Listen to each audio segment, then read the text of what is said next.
card. Yeah, I'm going to see it. Laptop.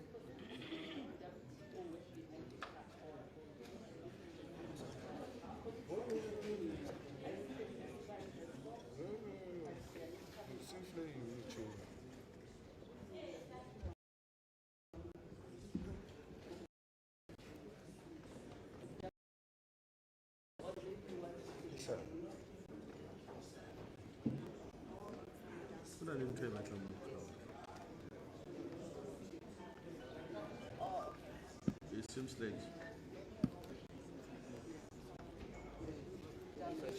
yes. WTO, yes. That's a shift.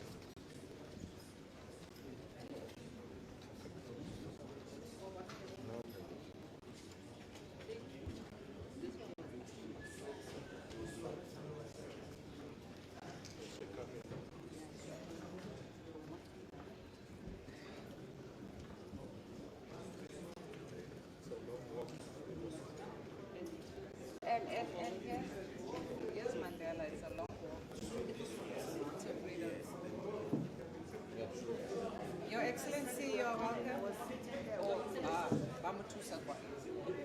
Your Excellency, welcome. Deputy President will receive you.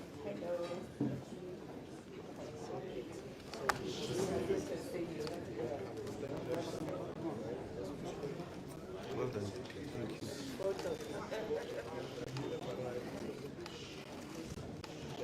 Okay.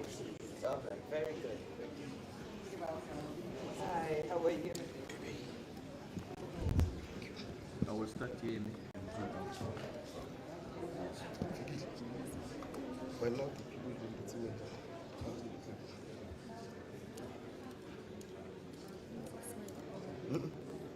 Sure.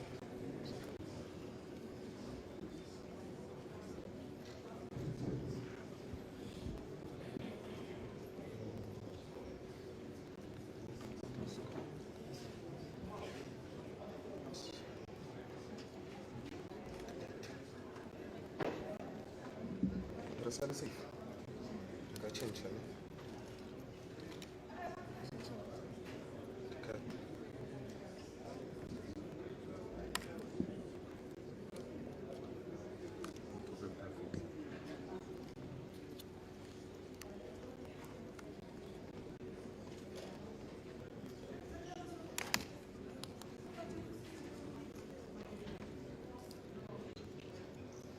Ka sana barka ku yi tafiya barka ku yi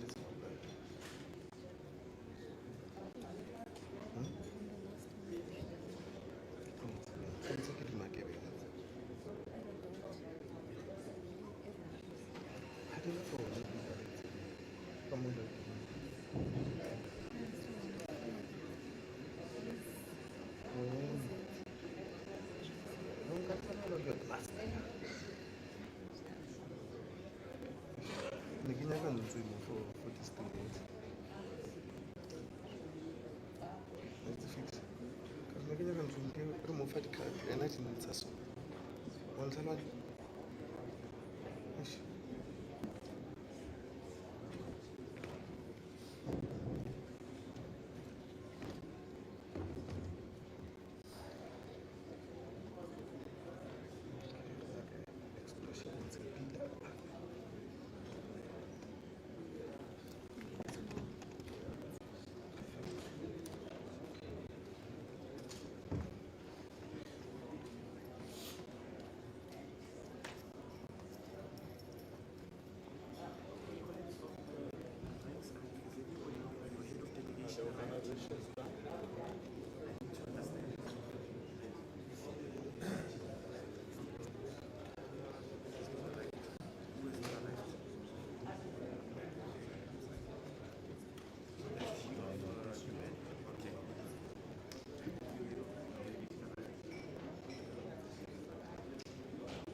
Thank you. See you later.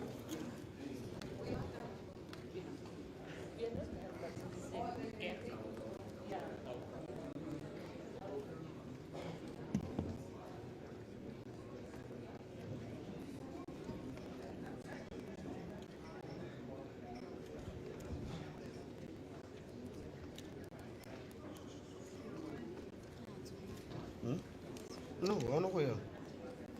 I don't know.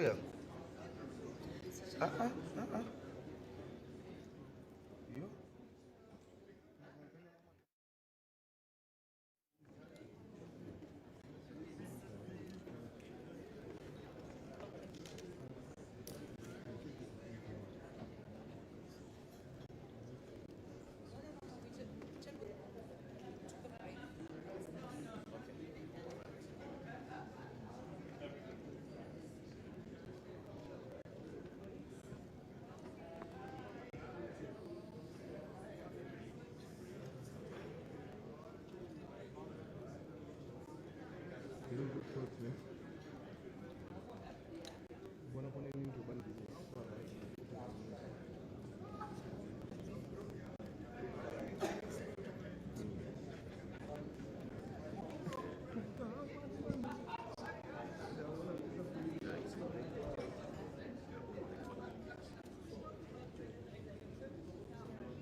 Yeah, because now you see it's separate.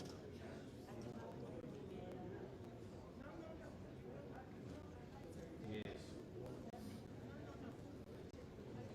Yes. So, but you are not doing the job.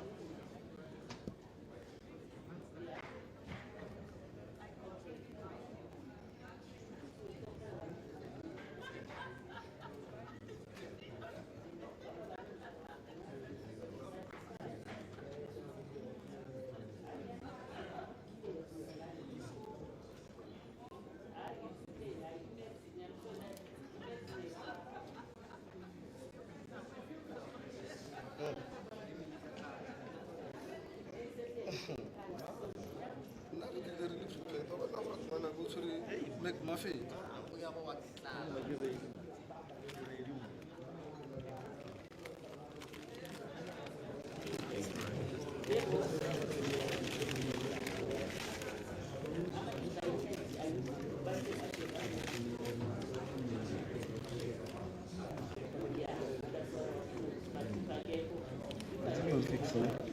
Kira setting one actually say kira kayo na kita kayo na usinya na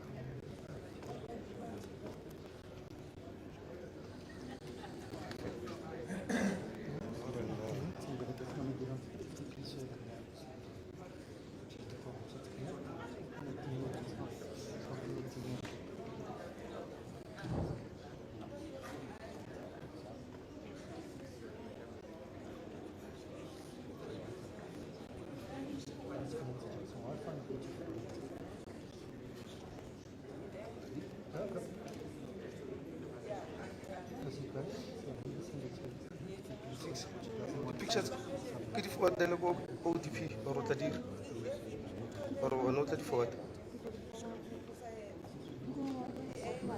Yeah, the go president.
yes from you.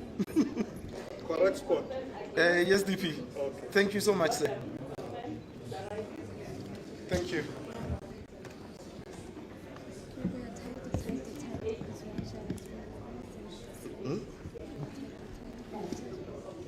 Oh, different thing,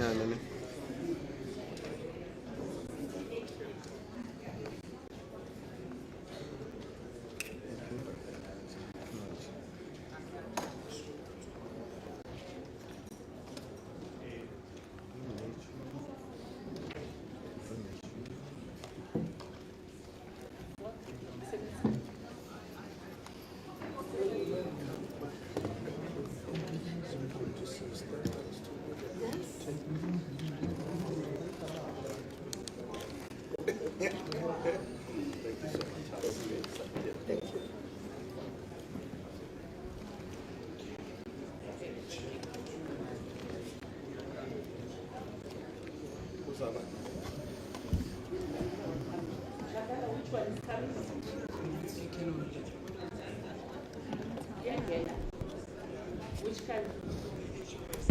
HOS. Okay, are they here already?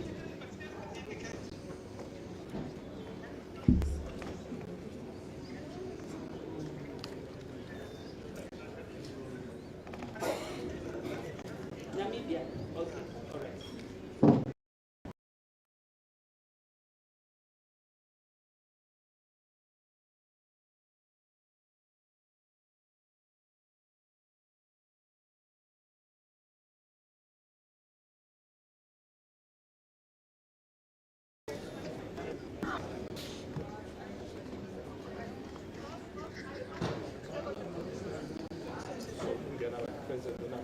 No.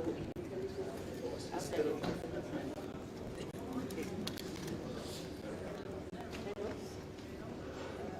Yeah, look at it.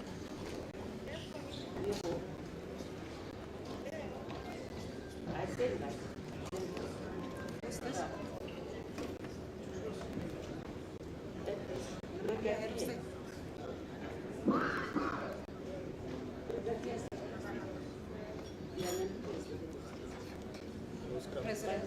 President of Namibia. No. Is this the international organization? Is that the lady?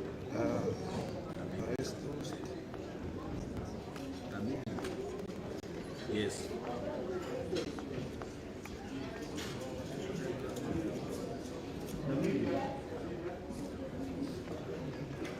Is that the president?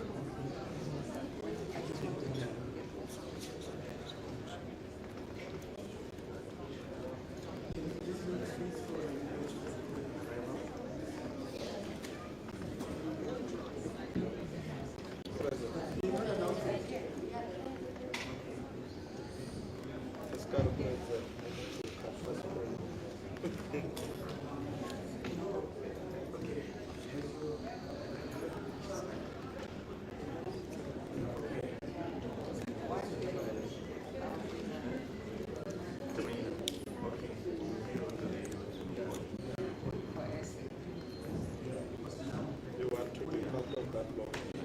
I'll be part of those first women. And then follow. Yes.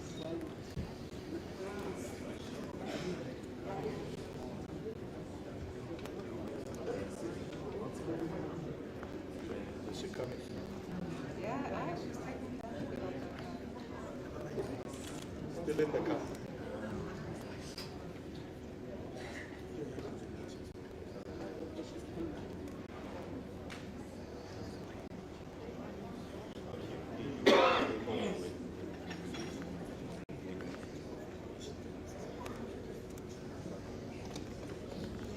Yes.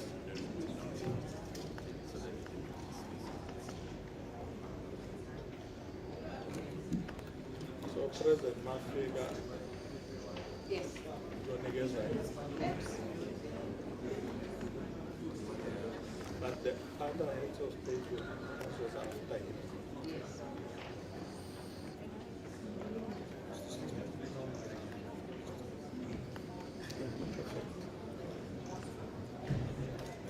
When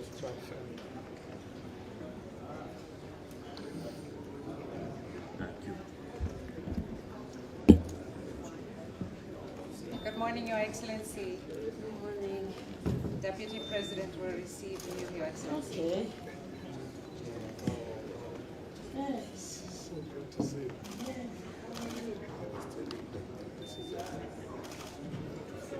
Oh, I was going to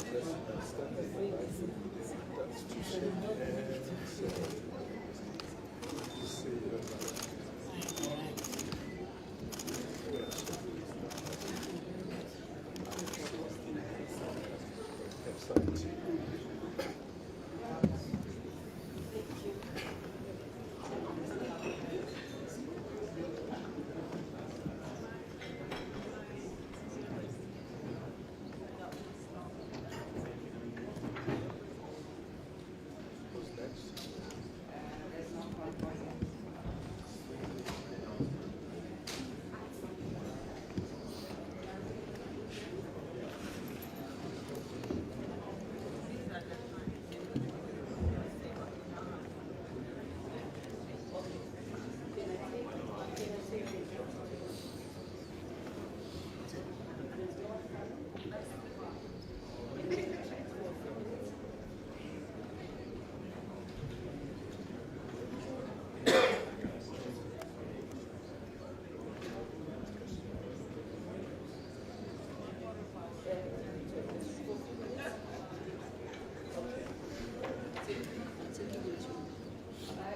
Okay, we're interested. Yes. For a Okay, few minutes later. until the next convoy comes. Thank you, sir. Don't drink again. Yeah.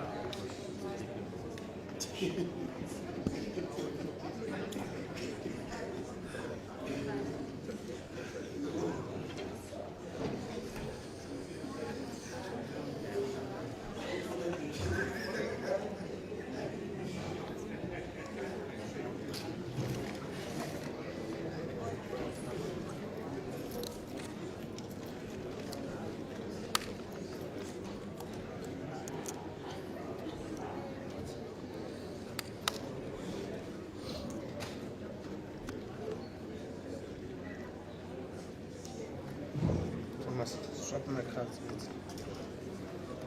I don't trust this card.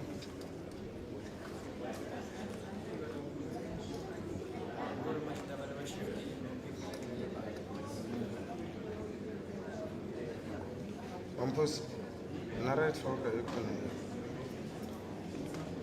Right forward.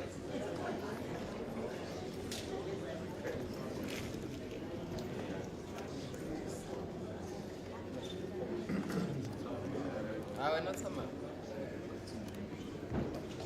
So someone send them go WhatsApp straight to my head. Skills also works.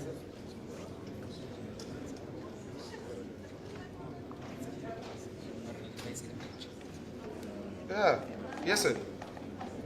Yes, Commander.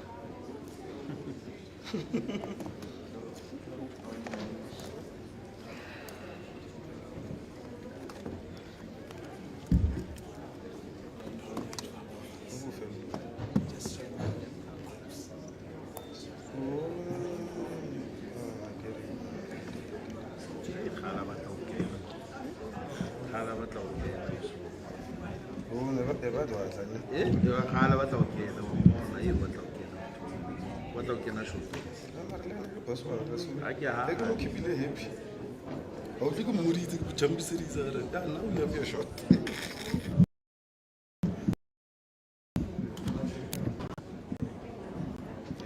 That's all. Is that what you should have? Dust. Deputy President. Asa shift. Wala mtu lang. Yeah, one and two. Ambassador. There's someone coming. Huh? Okay. It's already gay. That person has arrived. Get the secretariat yesterday.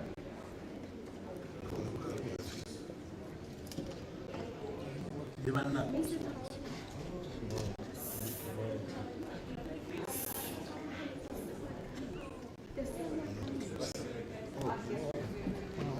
When the next convoy Or receive it. yes.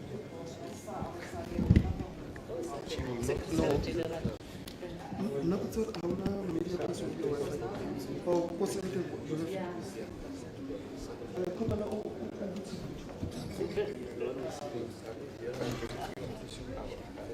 take a short break.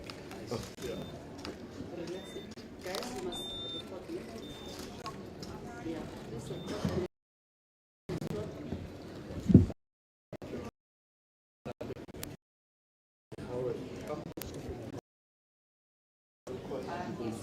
Should be failing. You could say this strategy. Okay. Yeah.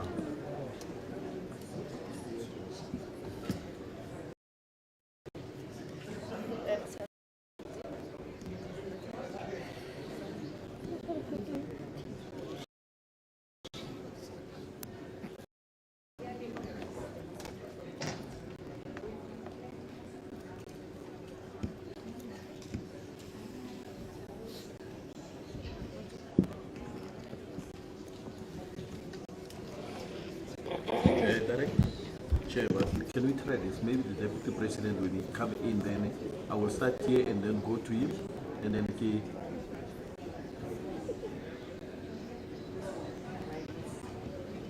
Okay, sharp.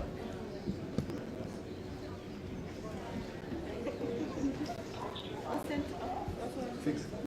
People need a power. How bend over lady? Press up.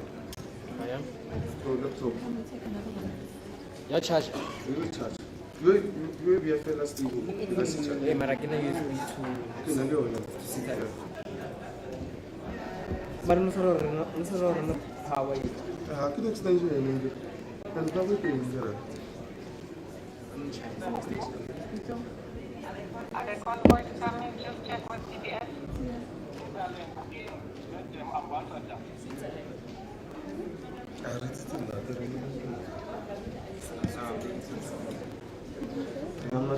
Kita ini udah deh. Nanti nanti agak ketemu cuma ya.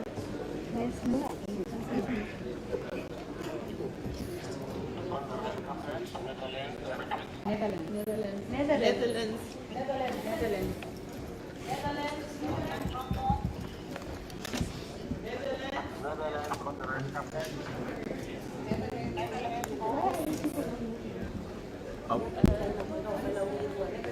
I'm following the president's. Yes, GP is now in the Netherlands.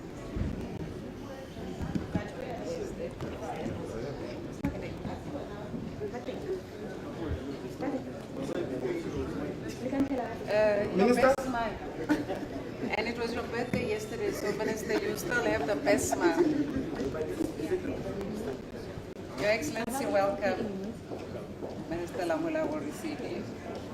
Welcome, Your Excellency, to South Africa. Thank you, sir.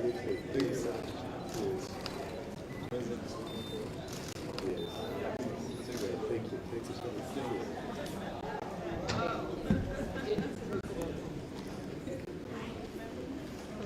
Am I done?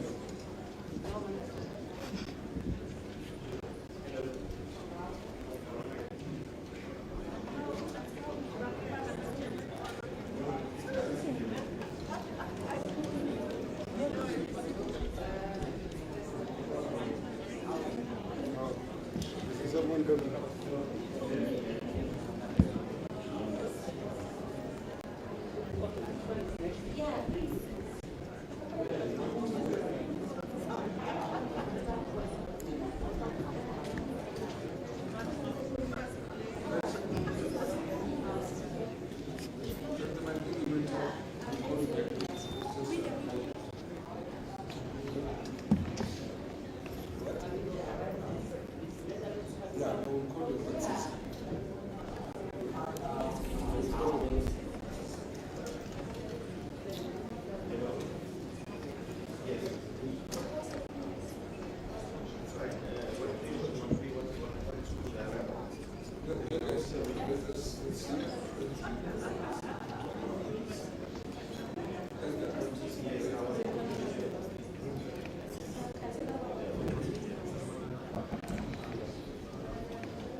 Kupela Zamba.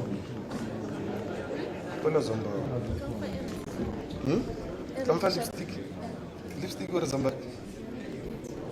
Zamba great. Yes. Perfect.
Coming.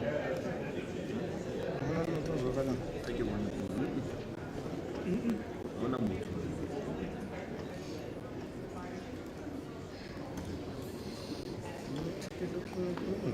The country still here. Yo? Ah, dat doen we 64. Okay. O saya ka nambe ku fani. And it's a president.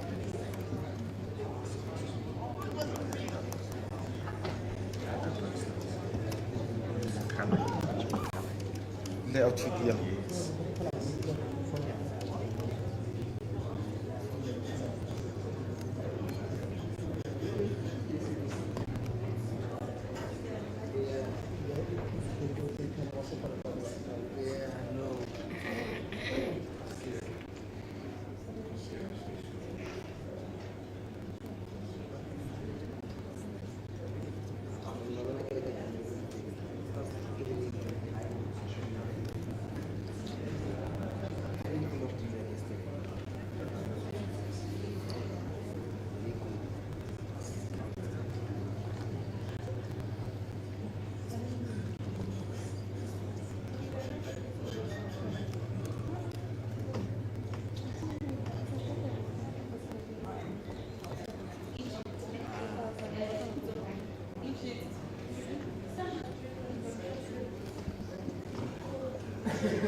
How are you?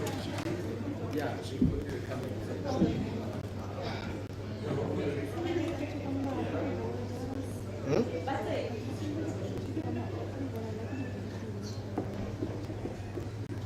Mara oh go tlhalwa ke na le age le go fa khate e nngwe still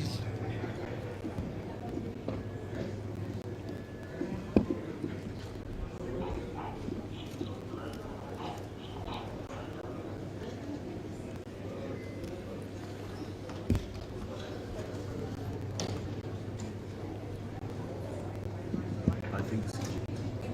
Yeah, it's Egypt.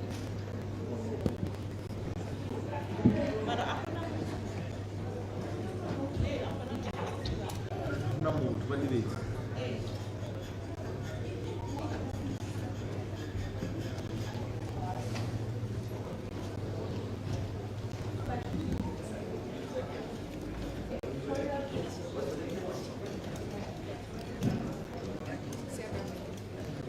fine.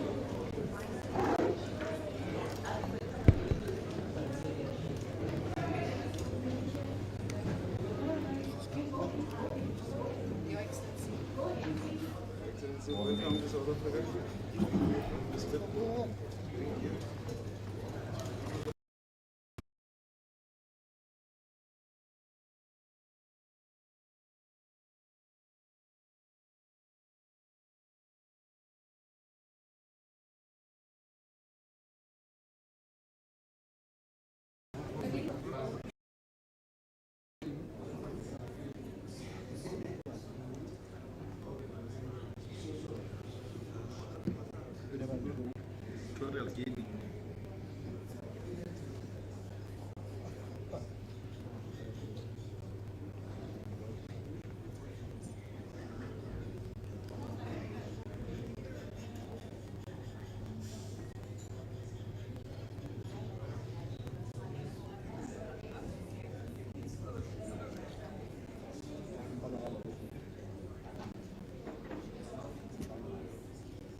Welcome, Your Excellency, to South Africa. Thank you very much.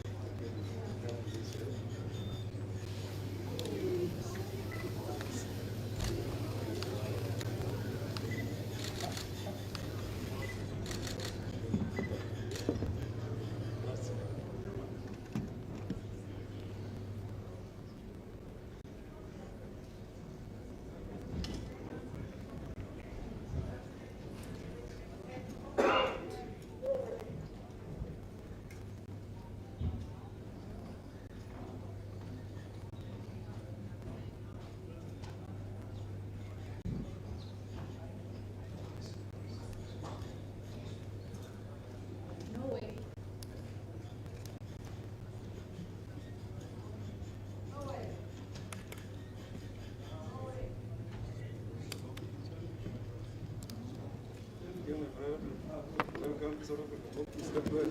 Thank you. Thank you. Hope you slept well. Thank you. All the best. Yes. Thank you.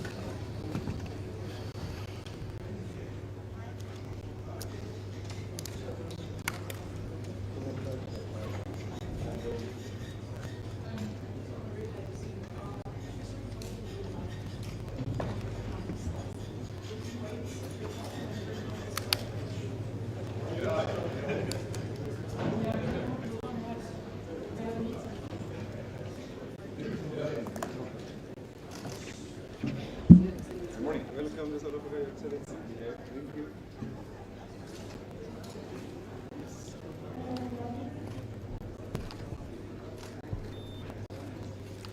Thank you so much.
Pleasure, my brother.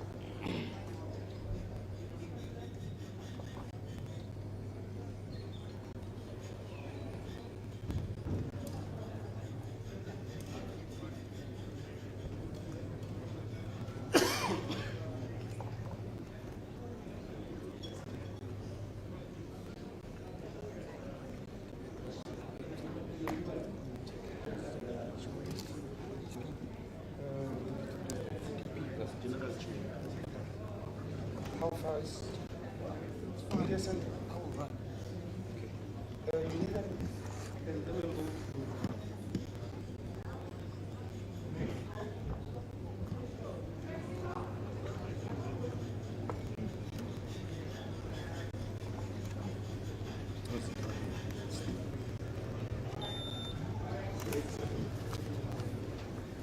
Morning, welcome. Hope you slept well. You look big, you look better. You look better this way. Yes, yes. Okay, okay. Thank you. Thank you. All the best with the people. Thank you.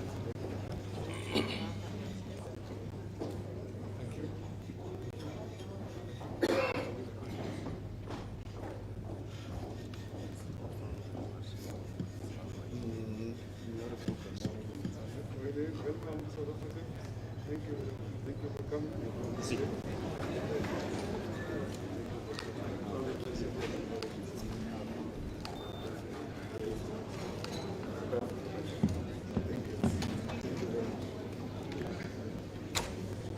Minister, kopa A step this way. Perfect. Thank you, Excellency.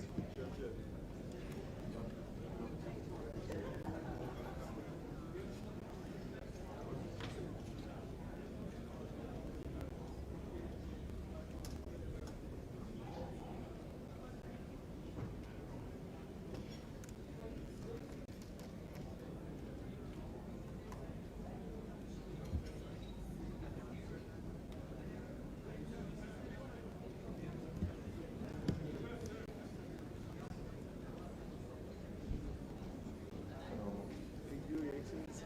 Thank you. Yes, welcome to South Africa. Thank you. So, congratulations. Thank you very much. Thank you. All the best.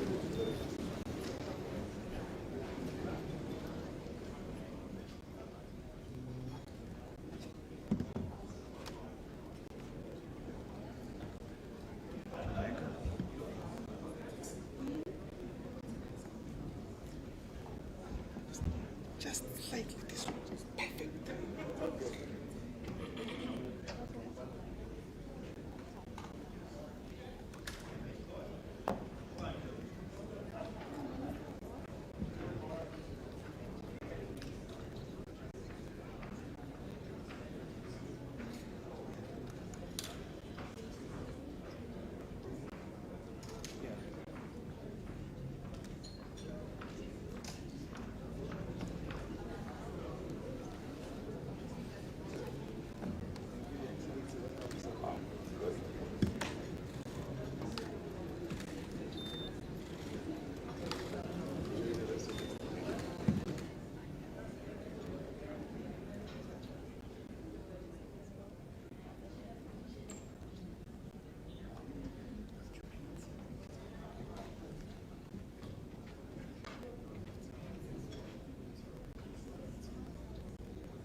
Technology. That's why I said the chance fix. I want to continue to transfer initially laptop.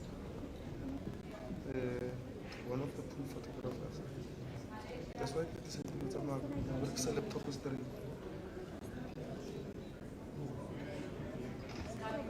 Bariki, Malaysia.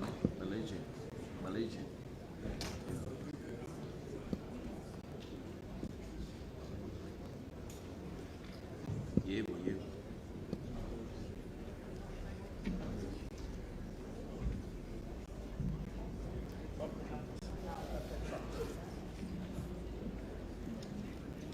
Coming to relieve. Don't go too far. Okay.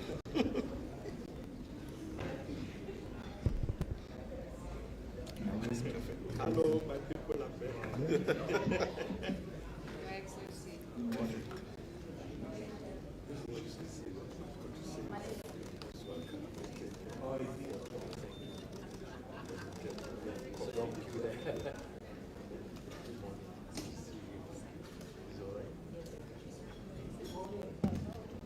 Who's next?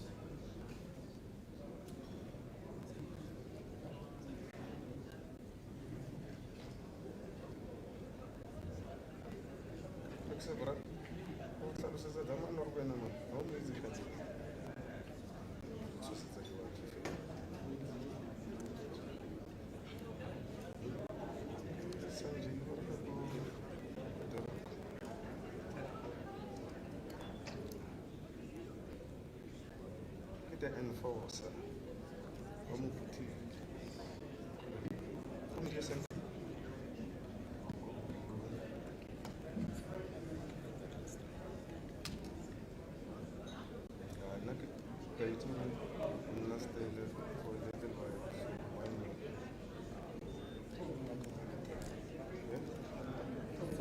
It's you here.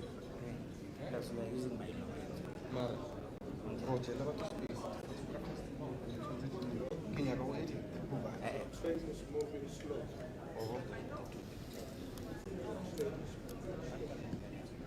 Rosanna Buku after more trainer. Mara grab it. They get it stuck. So. Angry fix it. Plenary after me. Yeah, if you open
stuff.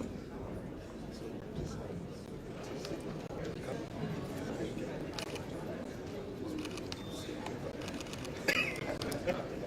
so good to see you.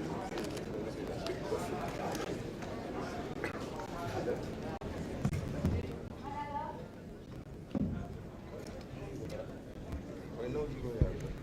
I will know you will have it. Does Canada come in? Yes, Canada. Shiny walks up. Shiny walks up.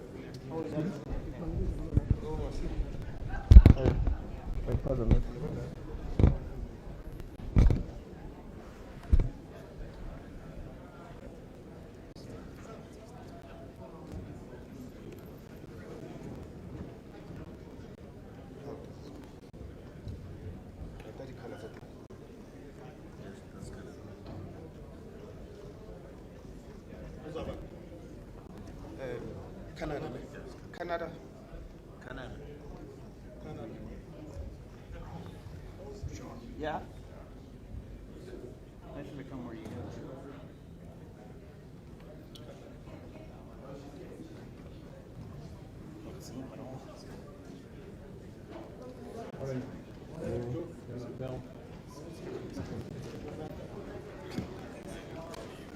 Who moved position? Your Excellency, it's so good to see you. Peaceful organization. Yep. Great success. Seems very good to have some confidence.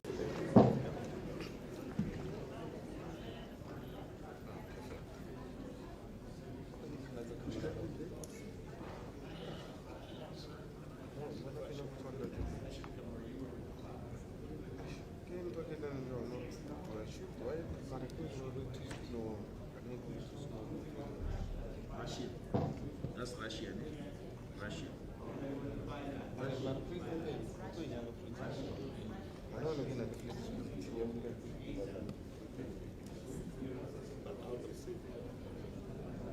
Yes, it's Russia.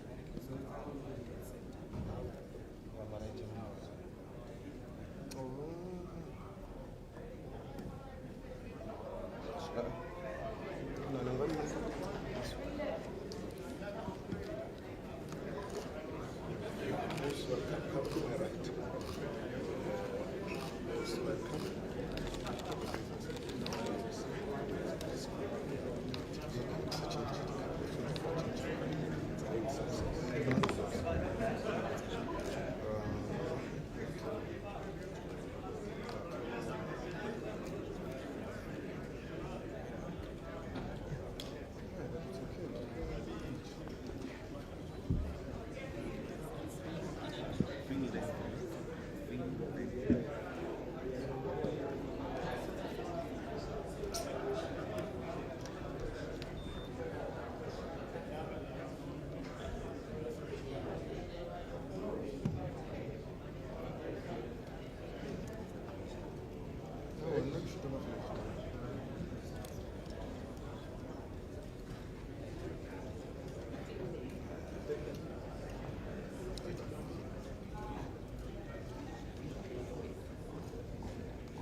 But at least focus.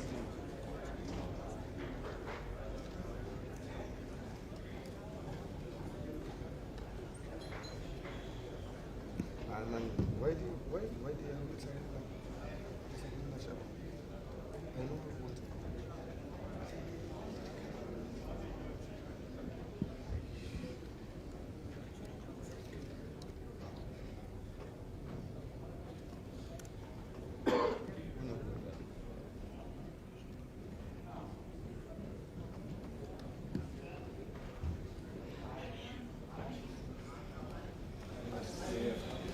Excellency, it's so good to see you. Love you. So good. Thanks for looking forward to it. We'll see you just next time. Thanks.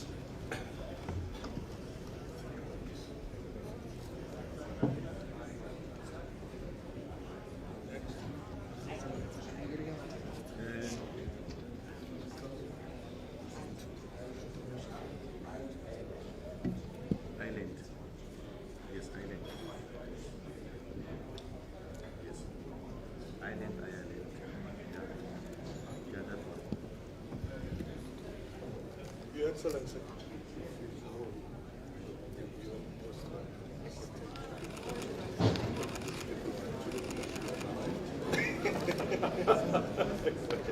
Thank you very much.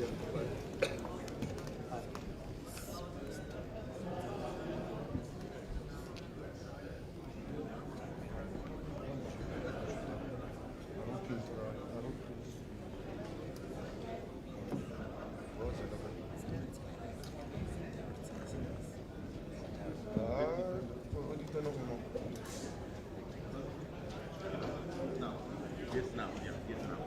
Yes, now.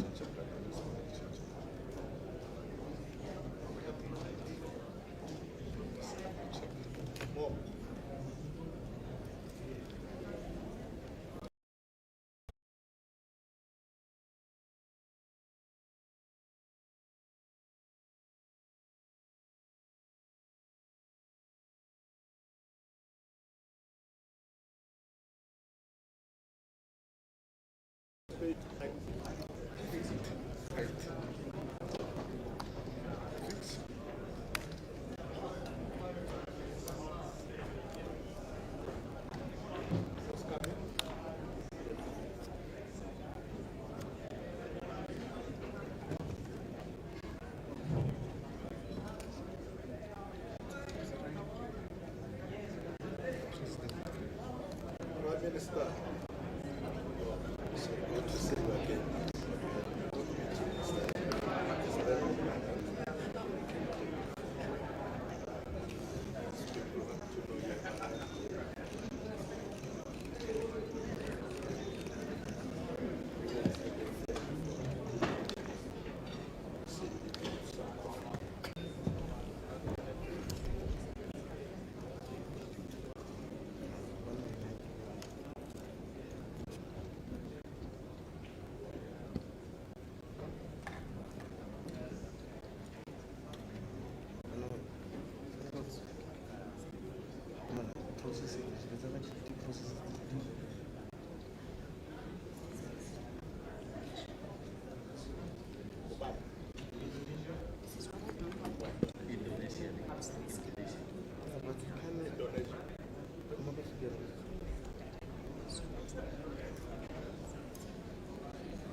Jimmy.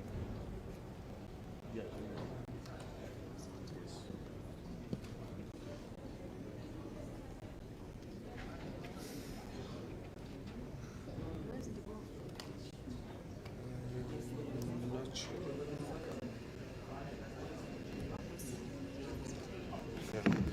Oh, they say it's not Gemini.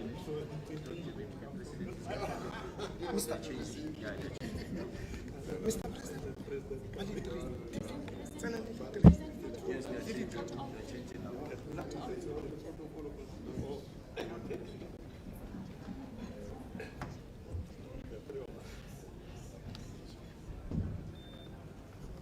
Excellencies, this way a little bit. Perfect.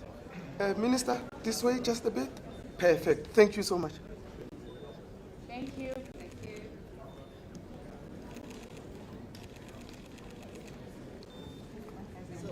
Thank you, Excellencies.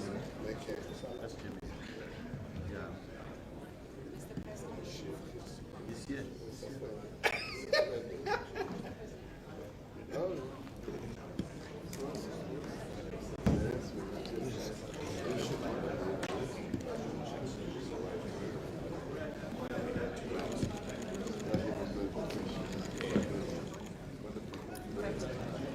Thanks for your leadership.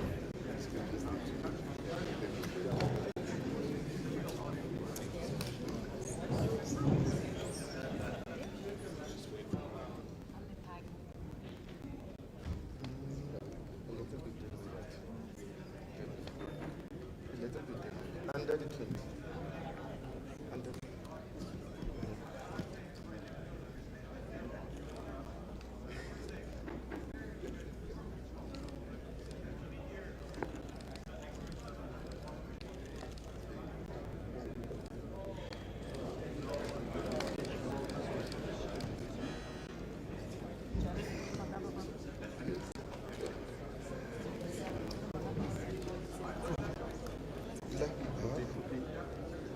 Is this fine?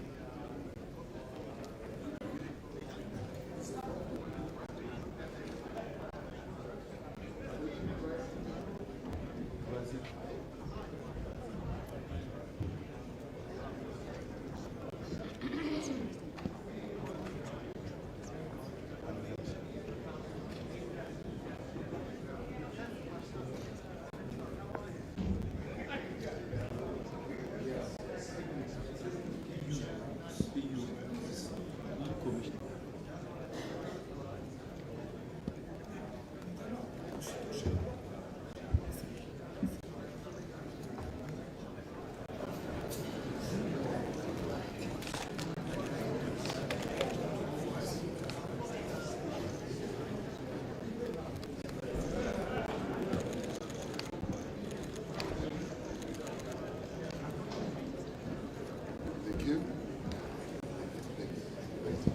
Yes. EU, yes.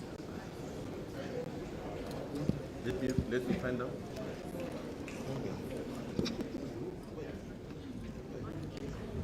It's EU. EU, yeah, European Union. Yeah,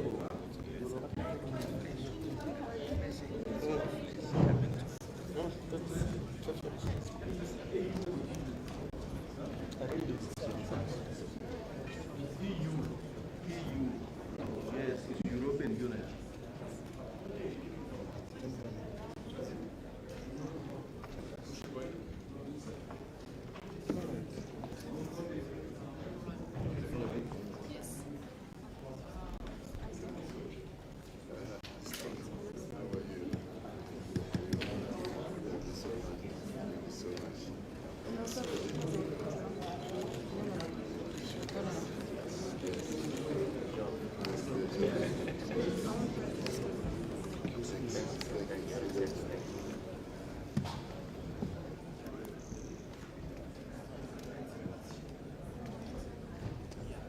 Oh, my friend.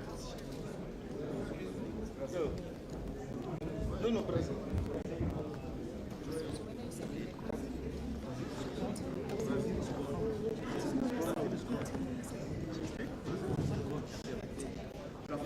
This one's come different post. How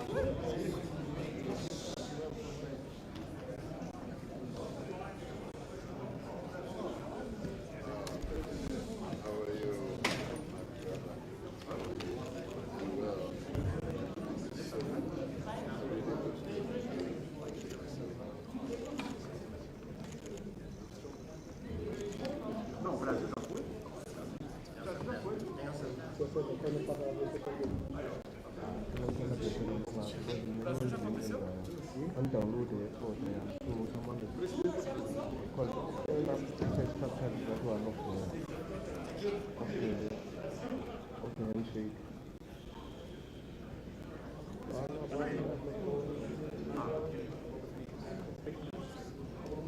Well.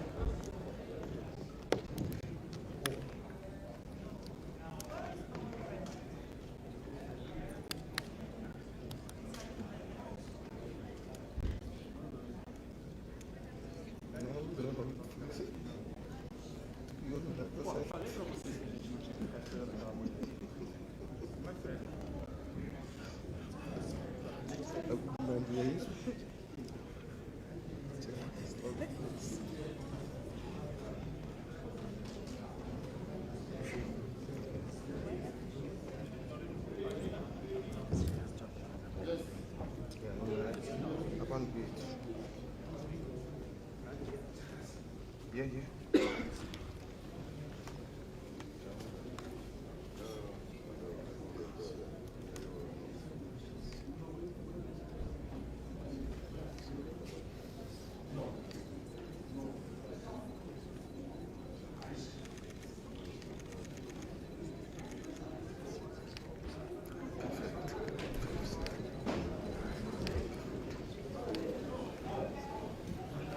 Yes, can we go back?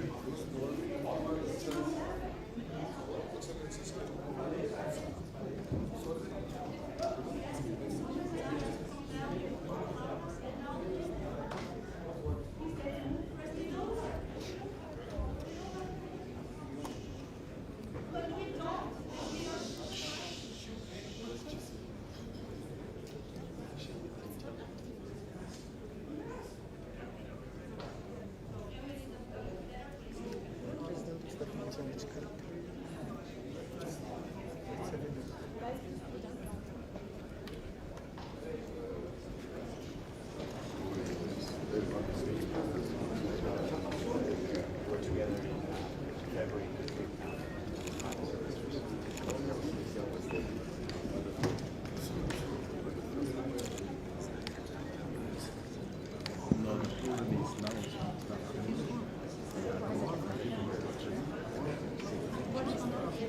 We got one, we just moved slightly.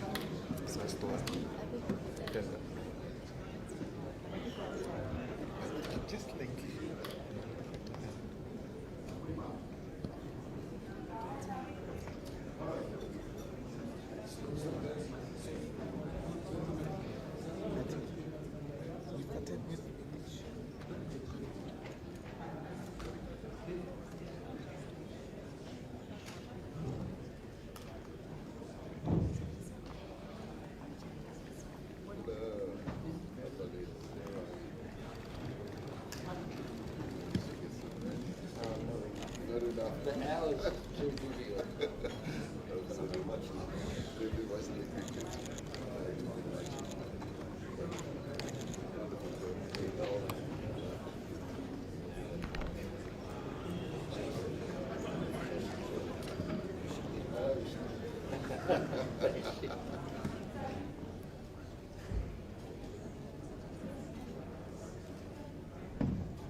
that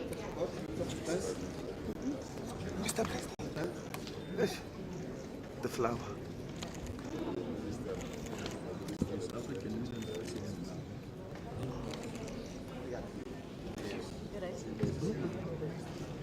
No, Lula is president now. He's the chairperson. Yes. No. Check my AU is him. Now is him. He's been checking now. Yeah, yes.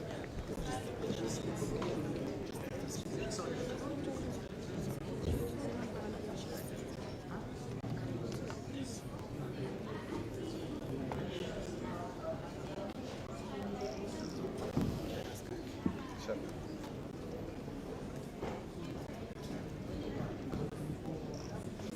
Saudi. It's Saudi Arabia.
I think this is China.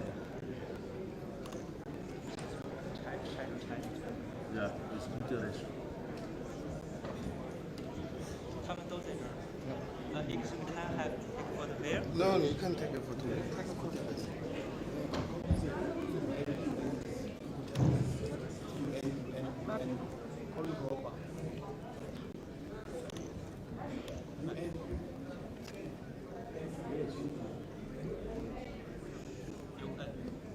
Yes.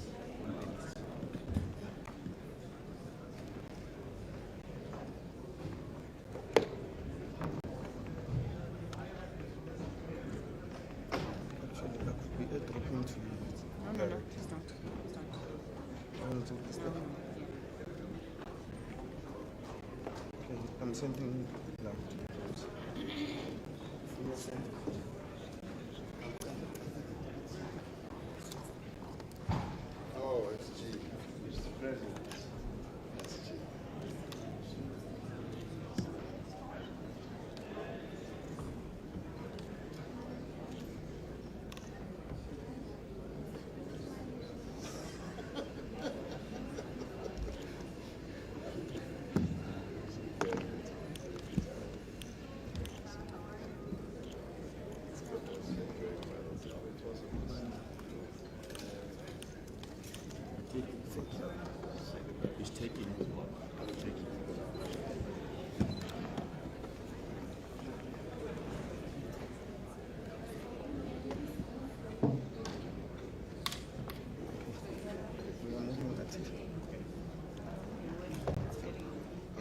No, no.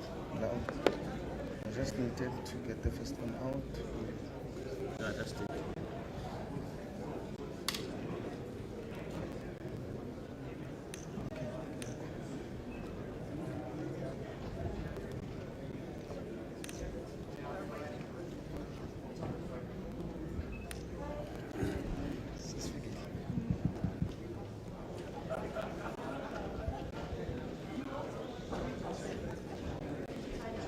Okay.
Yeah.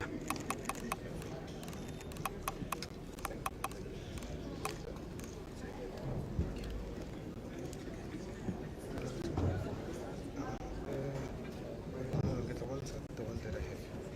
I'll show you.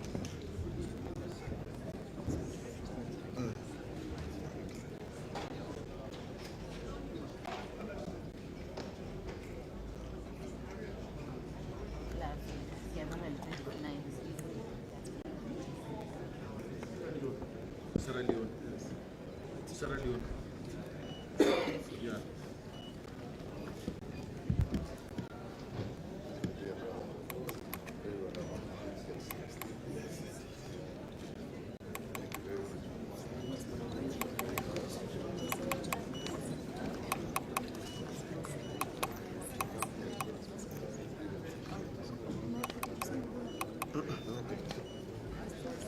I'm sending.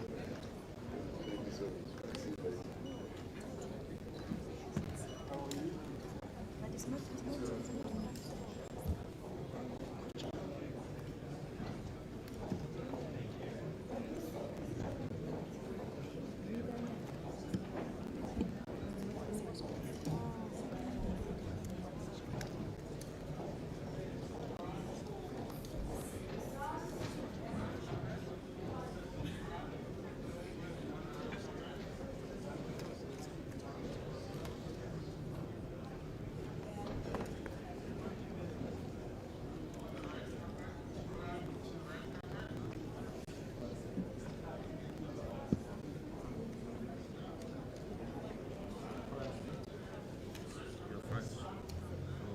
See.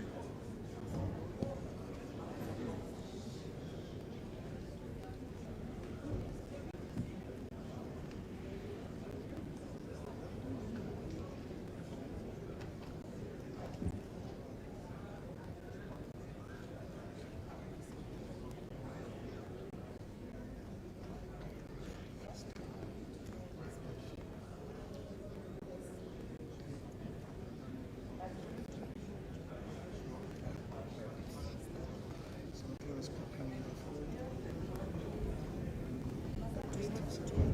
Yeah, I think it's next.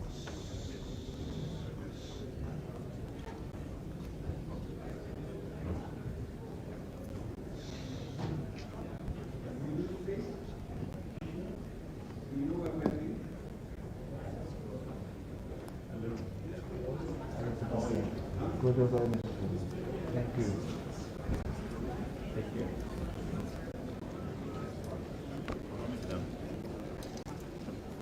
Oh.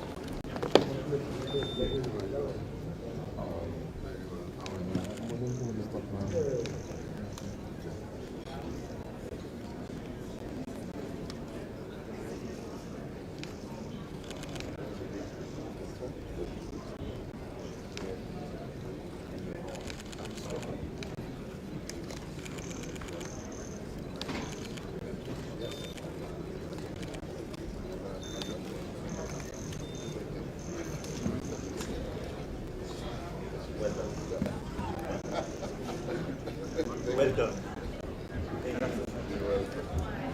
How are you?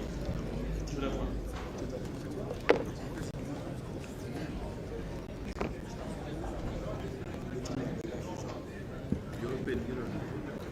European Union. I'm checking. That's European Union. Okay. Ashley.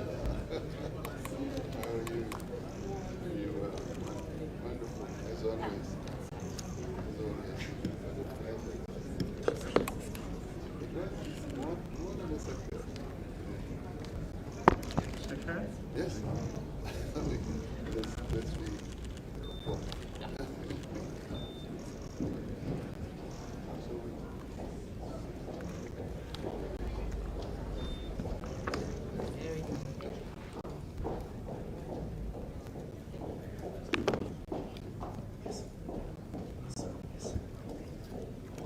Hi, President. Good morning. Good morning. How are you? Very well. How are you? Good to Fine. see you. Good to see you Good again. to see you. Good to see you. Yes. Yes. I see you come sprinting. Yes. Yes. You. I think going to ask. Okay, thank you. Thank you. Thank you.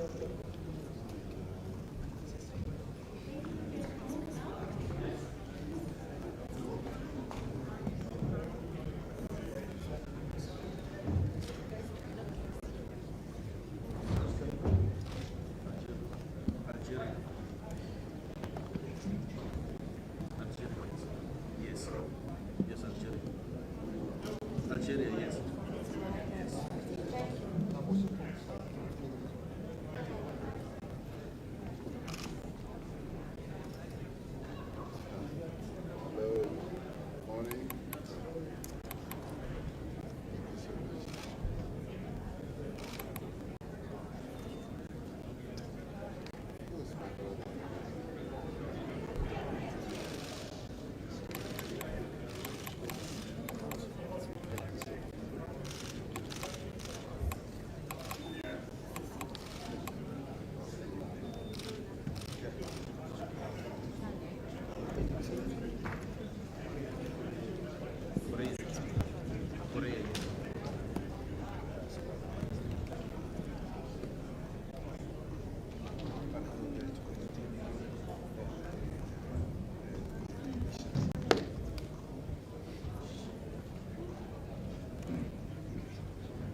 Jonga. This is what it's been. This is the second. Yeah, directly. One.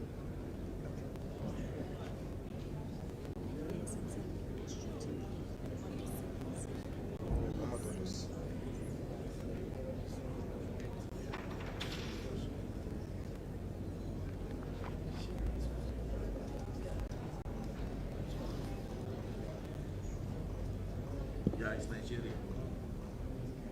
Yeah.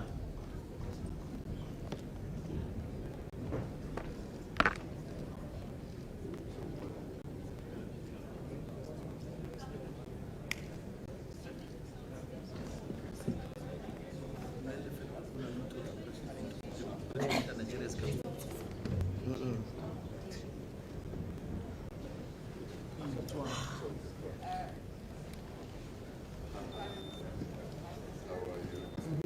Namangiboni focus. So if you get indicated ngakwazi yazi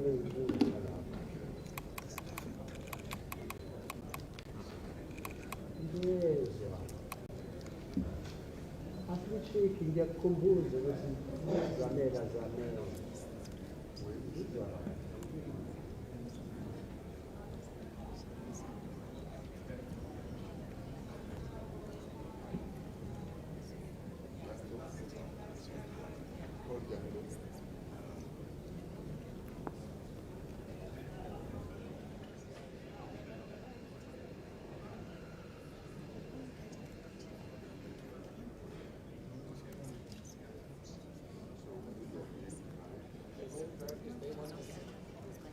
Oh. Fikile uyalaga.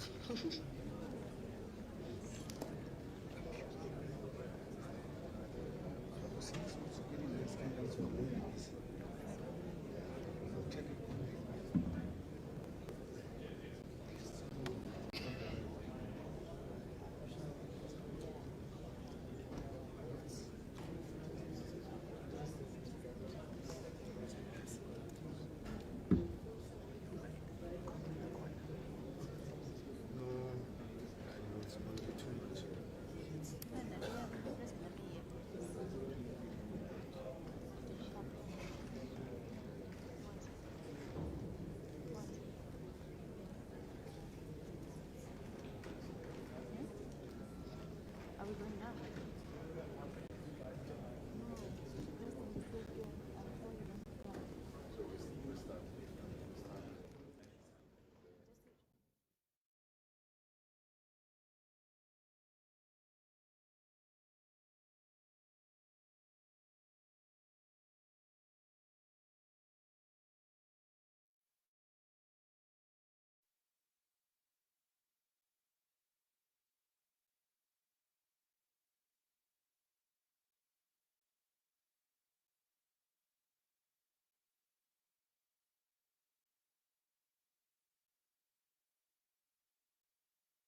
plenary. Yeah, but just stand by.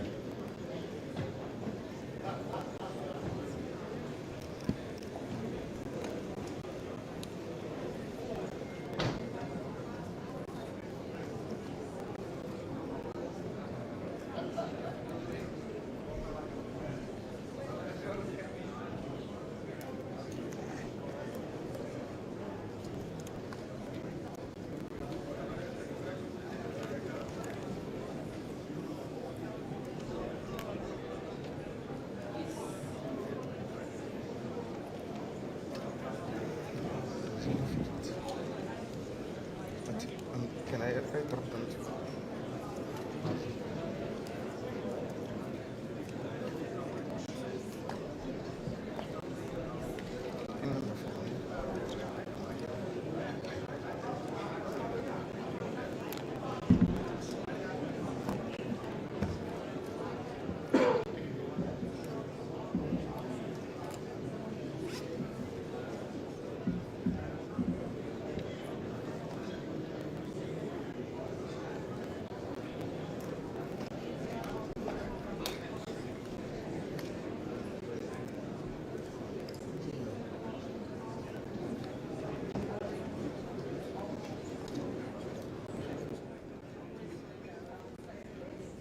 Yes, it's India.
fix.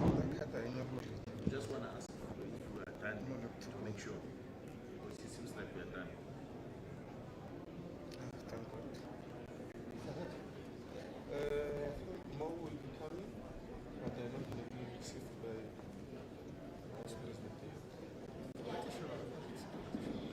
Yes, yes.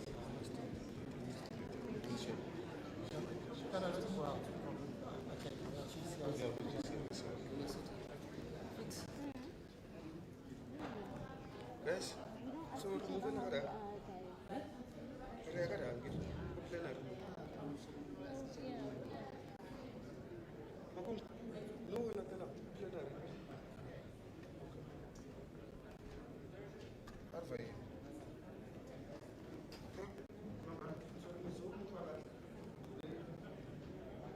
Graduating. One miss. One miss. Oh, you're someone.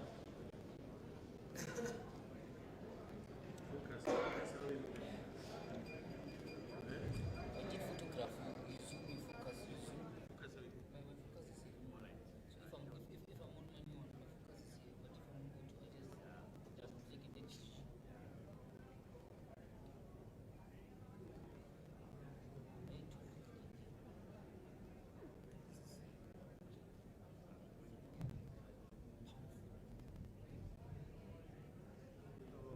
I just take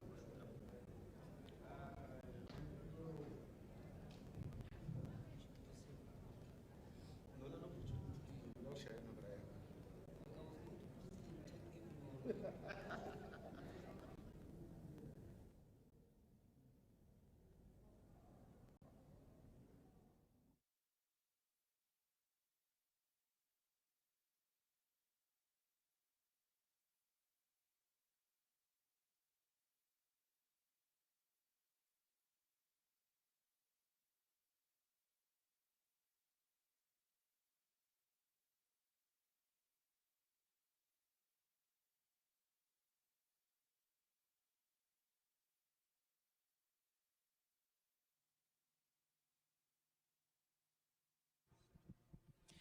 Ladies and gentlemen, excellencies, the heads of state are joining us. If everybody could please take your seats.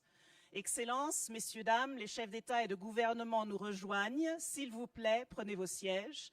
Excelencias, señores y señoras, los presidentes y jefes de gobierno están entrando en la sala. Por favor, siéntense. Gracias.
Bao giờ cũng nghe chúng ta phải thống nhất với nhau.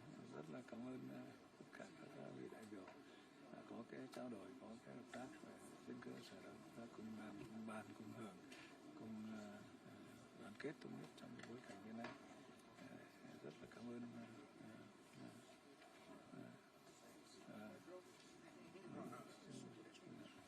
kính tiếng Anh, tiếng Anh và ta nghe được không?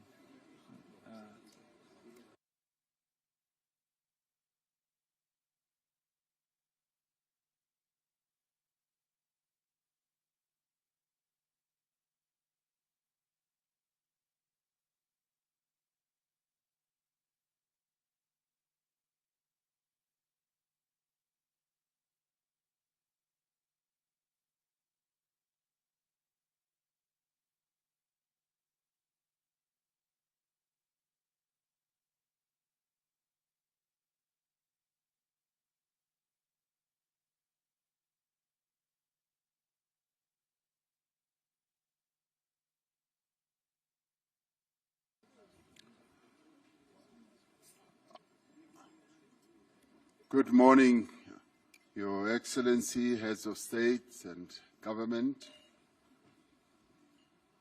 members and invited guests, heads of regional economic communities, the Secretary General of the United Nations, Mr. Antonio Guterres, all guests who are gathered here.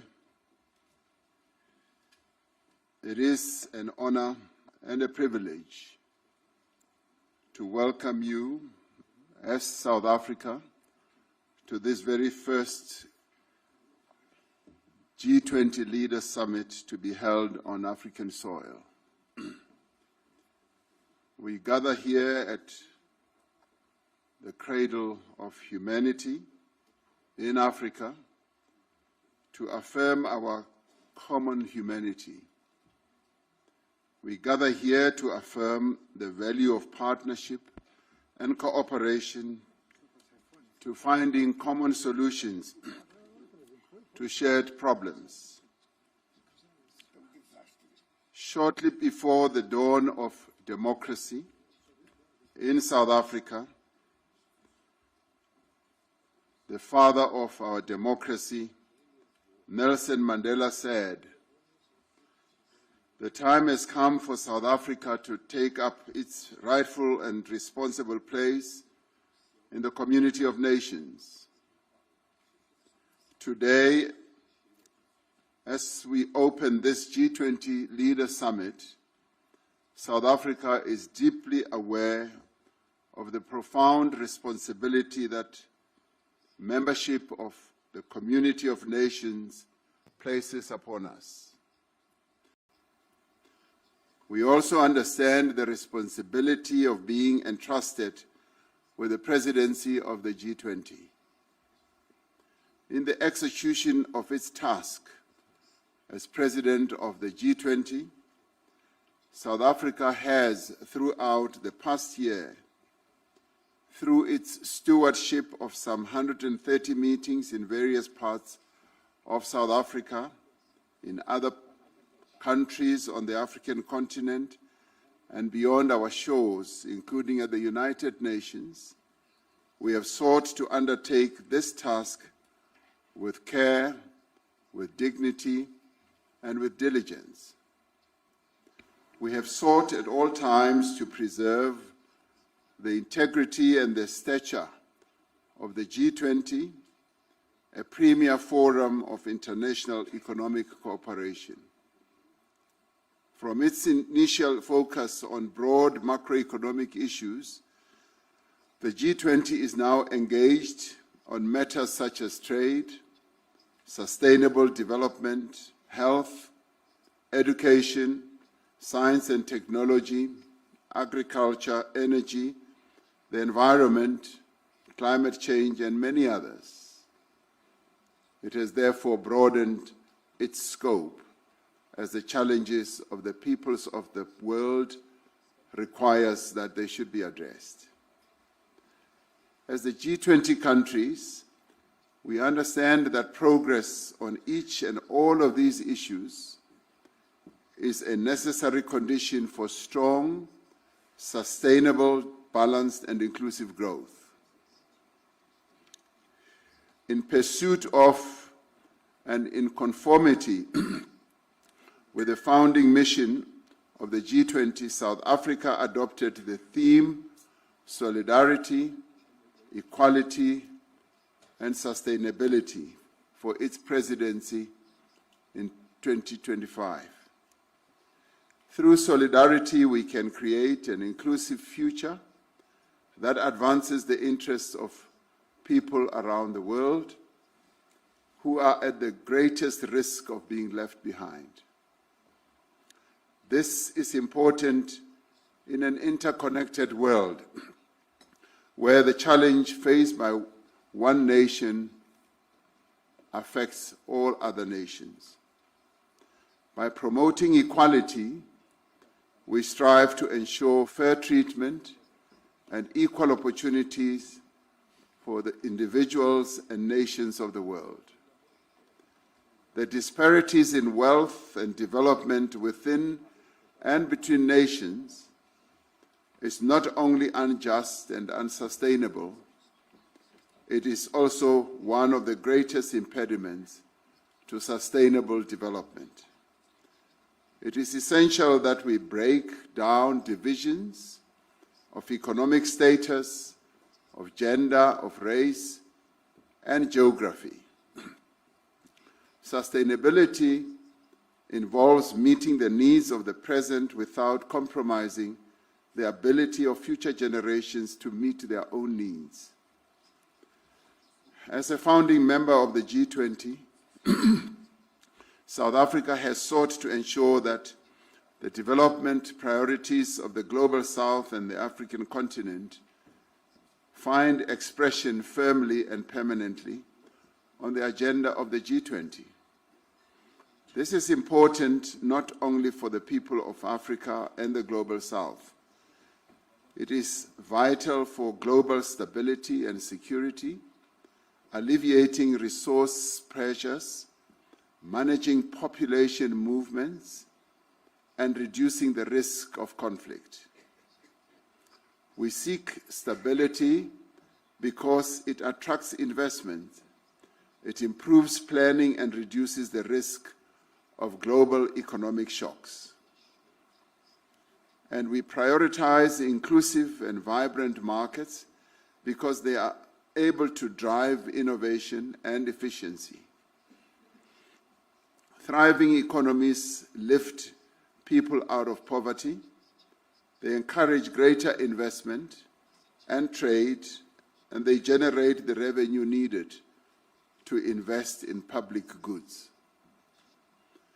The threats facing humanity today, from escalating geopolitical tensions, global warming, pandemics, energy and food insecurity, to inequality, unemployment, extreme poverty, and armed conflict, jeopardize our collective future.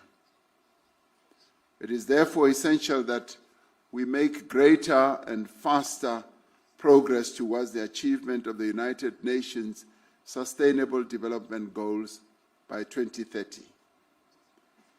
We welcome the Seville Commitment adopted in June this year, which sets forth a renewed global framework for financing for development. We must use this framework to catalyze development investments at scale in developing economy countries. We must continue the reform of the international financial architecture, ensuring that institutions are strengthened and are more inclusive and are equipped to meet the challenges both of the present and the future. At the beginning of our G20 presidency, we identified 4 high-level priorities. Firstly, we focus on action to strengthen disaster resilience and response. While climate-induced natural disasters affect countries around the world, they have a particularly devastating impact on countries that cannot afford the costs of recovery and rebuilding. We have agreed that it is essential for the global community, international finance institutions, development banks, and the private sector to scale up post-disaster construction. Secondly, we agreed that we must take action to ensure debt sustainability for low-income countries. The G20 needs to renew its efforts to advance debt sustainability while at the same time laying emphasis on those countries in the global south that are suffering from debt repayments. Thirdly, we said we should mobilize finance for a just energy transition, increasing the quality and quantity of climate finance flows to developing economy countries. Fourthly, we emphasized the importance of harnessing critical minerals for inclusive growth and sustainable development through the beneficiation of the minerals at the place of extraction. In addition to these four priorities, we have prioritized issues of inclusive economic growth, industrialization, inequality, unemployment, and security and artificial intelligence. Much of the work of the past year will be presented and considered at this meeting. We commend in particular the G20 at 20 review, which provides a detailed account of the path that this organization has traversed as the G20. It describes both our achievements and our challenges and makes proposals on how we can organize ourselves to be more focused on our core mandate.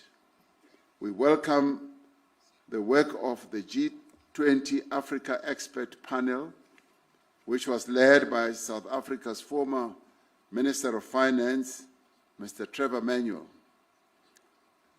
The panel argues that African efforts to accelerate productive investments require new global partnerships and strong multilateral cooperation.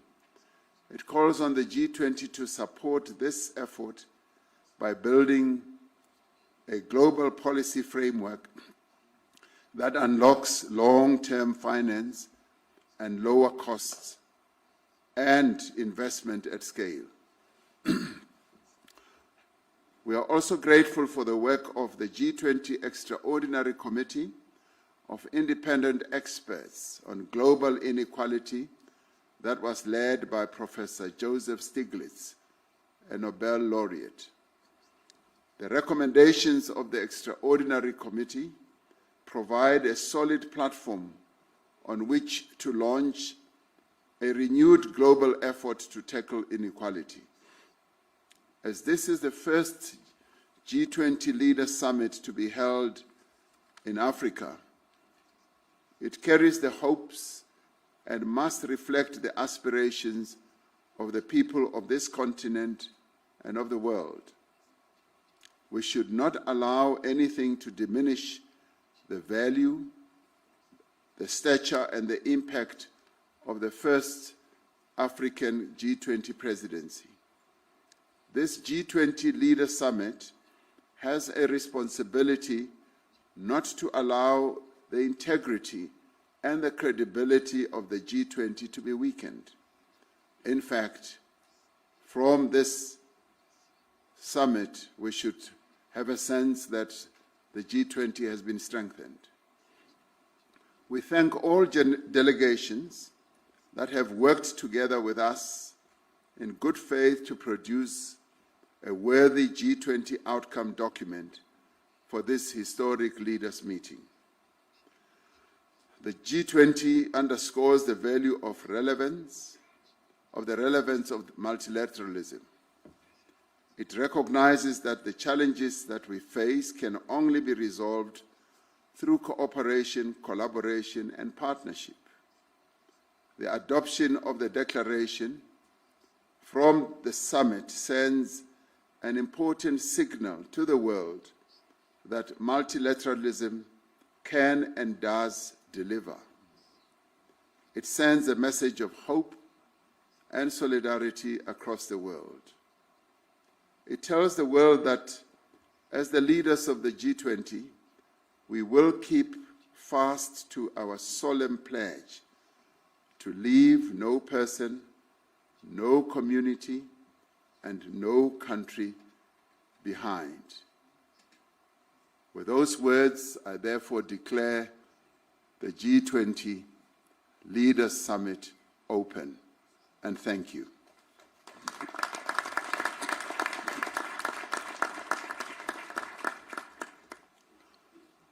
Your Excellencies, please allow me to take you through day one of the program. Session one will focus on inclusive and sustainable economic growth. This session will be followed by presentations of the recommendations of the reports of the Africa Expert Panel and the Extraordinary Committee of Independent Experts on Global Inequality.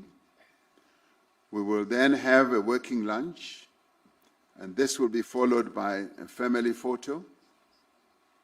And I thank you for your attention and look forward to a fruitful discussion. Now, in discussions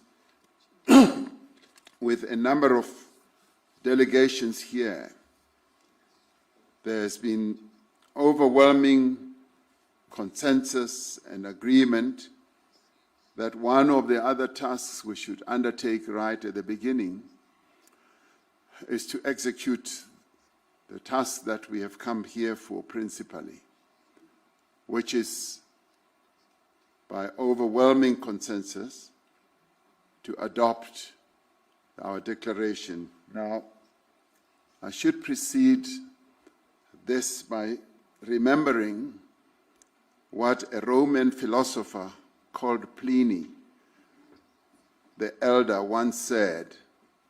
He said to have said, ex Africa semper aliquid novi, meaning out of Africa there is always something new. So something new always does come out of Africa. So with that, we would like, therefore, okay. I'm told that the cameras are still on, they should be off. I don't know why that is so.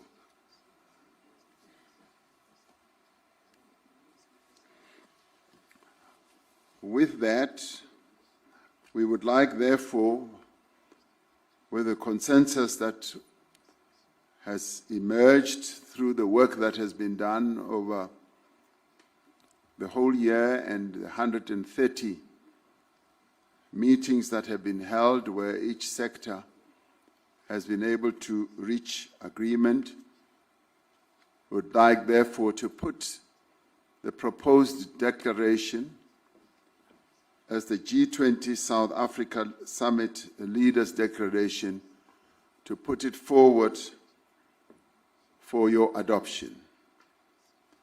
Do I have the support that we should go ahead and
협조하겠습니다. 존경하는 동료 여러분, 지금 전 세계가 저성장, 불균형 등 복합적인 경제 위기에 직면해 있습니다. 이대로 격차와 불균형이 심화되면 이웃은 물론 우리들 각자의 미래조차 장담할 수 없게 될 것입니다. 격차와 불평등을 완화하고 기회의 문을 넓혀서 함께 잘 사는 길로 가기 위해서 저는 다음과 같이 세 가지 해법을 제시해 보고자 합니다. 첫째, 지속적 성장을 위해서 경제 체질을 근본적으로 바꿔야 합니다. 우리는 미래로 나아가기 위해 성장 잠재력이 큰 분야에 자원을 집중 배분해서 부를 창출하고 또 부채 비율을 줄이는 선순환 구조를 만들어야 합니다. 이를 위해 대한민국은 인공지능 등 미래 성장 분야에 투자하여 총생산 증가와 장기적 부채 비율 감소를 도모하는 성과 중심의 재정 정책을 추진하고 있습니다. 그러나 개도국 경제는 과도한 부채 부담 때문에 성장을 위한 투자 여력이 제한되어 지속 가능한 성장 동력이 약화되고 있습니다.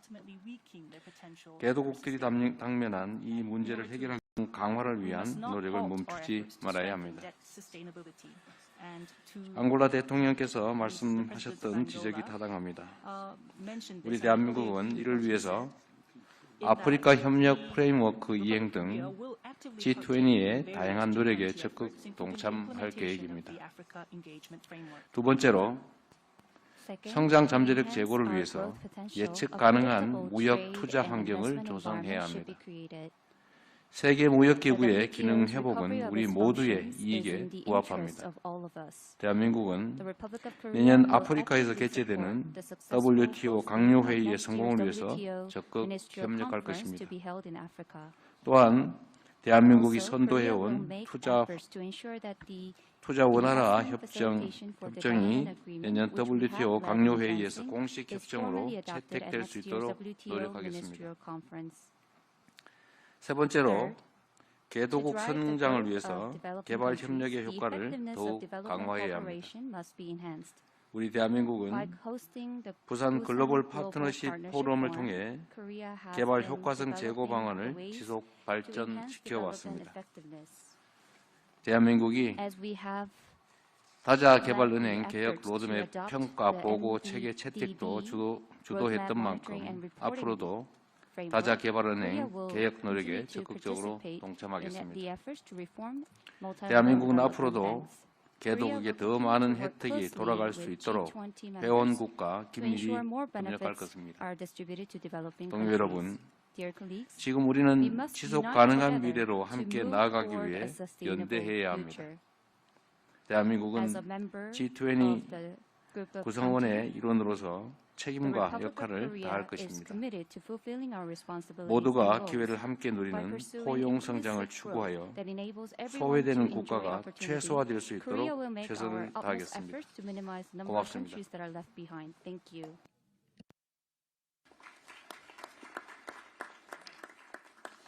Thank you very much, Mr. President. I now wish to call upon His Excellency, the President of the Republic of Turkey, Mr. Recep Tayyip Erdogan, to take the floor.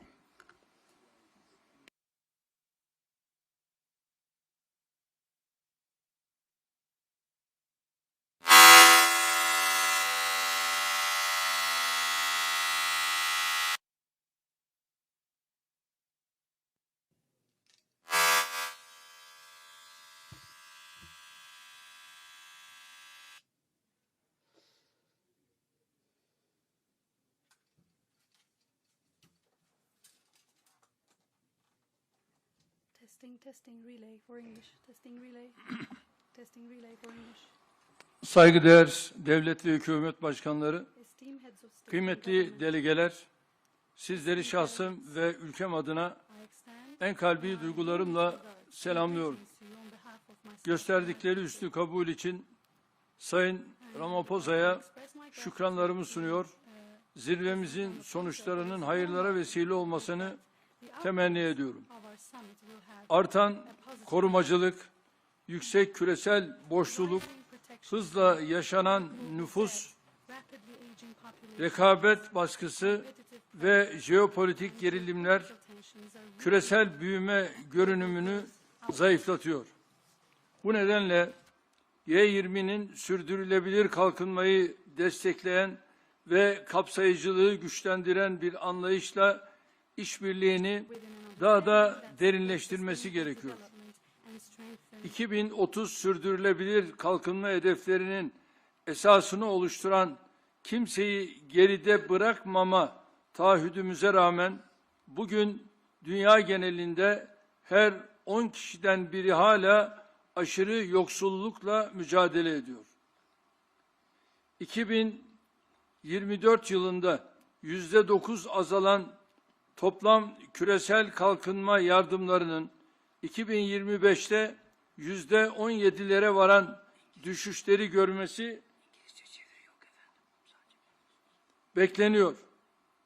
Bu durum maalesef Afrika kıtası için çok büyük kayıplara işaret ediyor.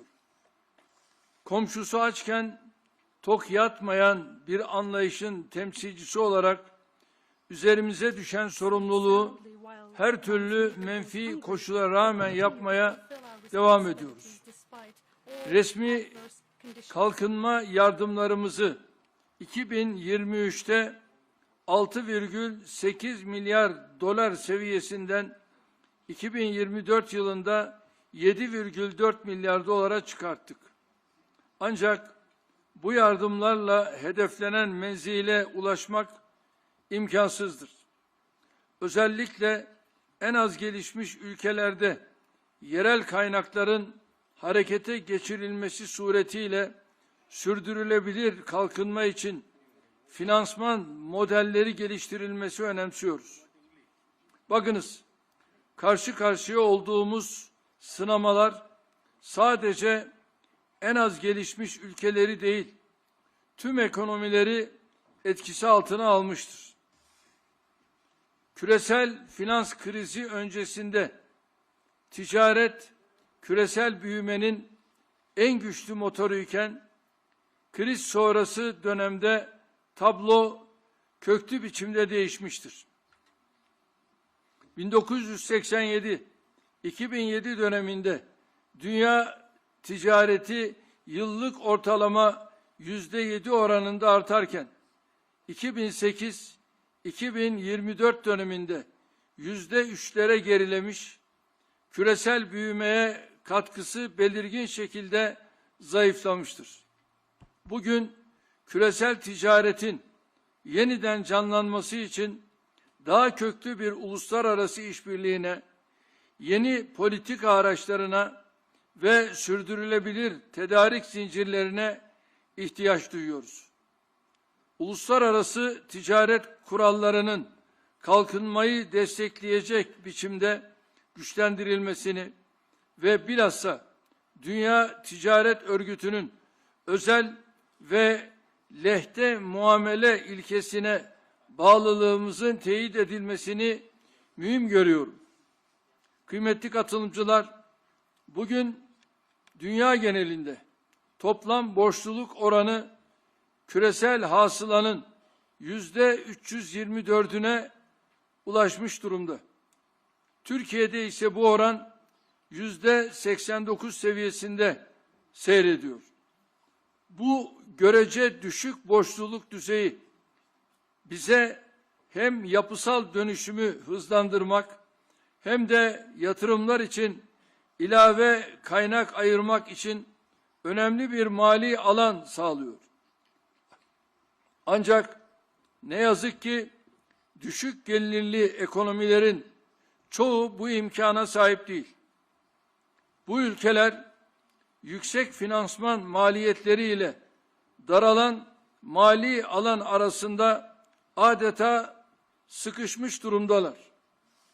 Birleşmiş Milletler'in 2025 borç raporuna göre 3,4 milyar insanın yaşadığı ülkelerde faiz ödemeleri, sağlık ve eğitim harcamalarını aşmış vaziyette.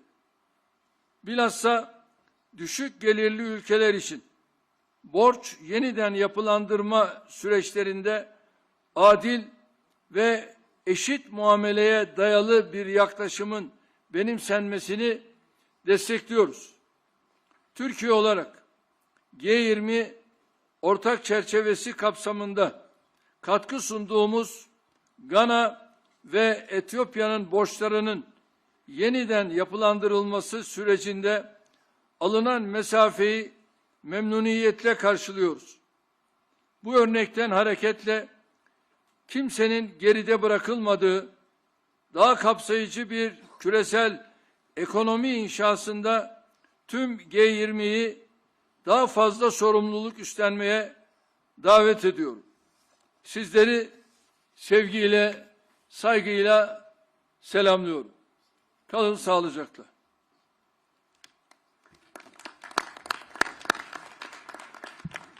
Thank you, President Erdogan. I wish to apologize that there was a system failure, particularly with Channel 11. We are now going to get a direct translation from the interpreter. Seemingly, there was a failure in synchronizing the speech with the translation.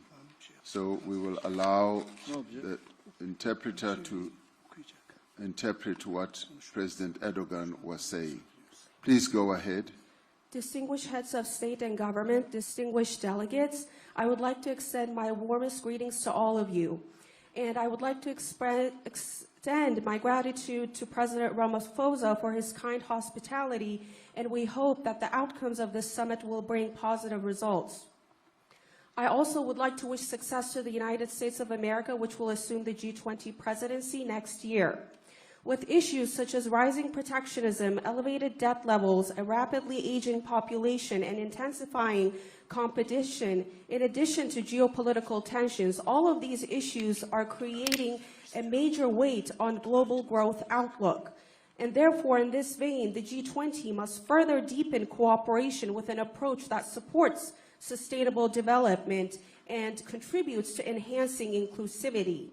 Despite our commitment to leave no one behind, which forms the core of the 2030 Sustainable Development Goals, today, 1 out of 10 people worldwide faces extreme poverty. Official development assistance in global level, which declined by 9% in 2024, is expected to fall by as much as 17% in 2025. Unfortunately, this situation points to substantial losses for the African continent. As Turkey, we continue to fulfill our responsibilities despite all these negative circumstances. We increased our official development assistance from $6.8 billion in 2023 to $7.4 billion in the year 2024. However, it is impossible to achieve development targets solely over ODAs. We attach particular importance to developing financing models for sustainable development through mobilizing domestic resources, especially in the least developed countries. And let us be clear, current challenges affect all economies across the globe. Trade used to be the strongest engine of global growth prior to the global financial crisis. However, the situation has fundamentally changed in the post-crisis period. Between 1987 and 2007, world trade expanded at an average annual rate of 7%. However, during 2008 and 2024, this slowed to around 3%, significantly weakening its contribution to global growth. Today, reviving global trade requires deeper international cooperation, new policy tools, and sustainable supply chains. Strengthening international trade rules in a manner that supports development, and in particular to reaffirm our commitment to the World Trade Organization's principle of special and differential treatment, is very crucial. Excellencies, the total debt to GDP ratio now stands at 324%. In Turkey, however, this ratio is at 89%. This relatively low level of debt provides us a valuable fiscal space to accelerate structural transformation and also allocate additional resources for investment. Unfortunately, most low-income countries do not have this advantage. These countries find themselves squeezed between elevated financing costs and severely constrained fiscal space.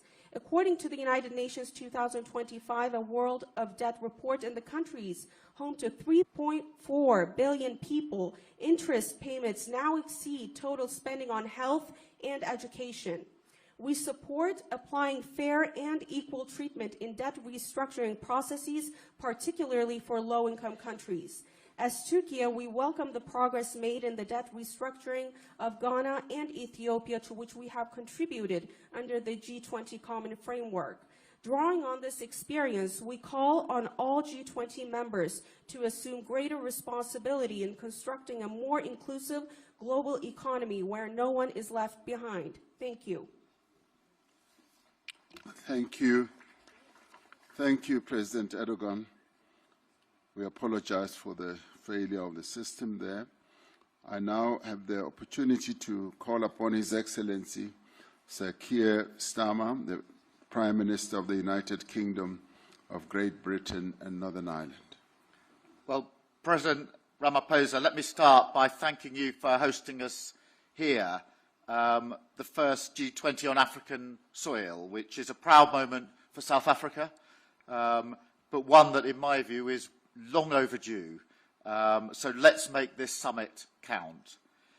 It's striking, listening to the contributions, that across our different corners of the globe, we're all concerned to achieve the same thing for our citizens: good jobs, lower bills, higher growth, better living standards. And that is what my government is focused on. And we want to work with our partners around the table to make that happen. But there's no doubt the road ahead is tough. This is a moment of mounting competition and crises around the world. And that, I think, has been mentioned by pretty well every contribution so far. Fragility in the Middle East, rising threats of authoritarianism and fragmentation, as well as Russia's ongoing unjustified war in Ukraine. The shockwaves of that invasion are still reverberating through global markets today. It has hit growth, driven up food and energy prices, and deepened persistent imbalances and instability across the world. With all that in mind, and echoing what others have said, the role of the G20 is critical at this moment.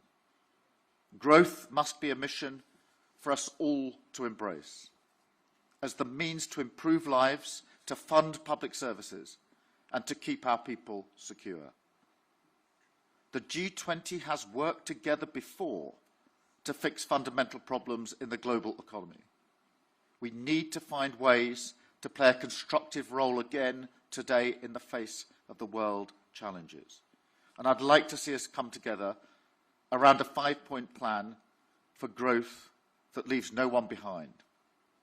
First, we do need to tackle global imbalances, like excessive surpluses and deficits, which can disrupt trade flows, sever supply chains, and choke off growth. For deficit countries, that means acting to stop unsustainable borrowing and prioritise the investment and structural reforms that drive up growth.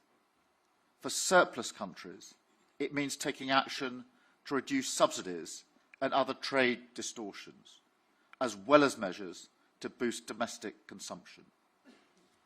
Second, we should promote open and balanced trade, taking steps to liberalise trade where we can, with new agreements that lower tariffs and barriers and return to the stability and certainty that business needs.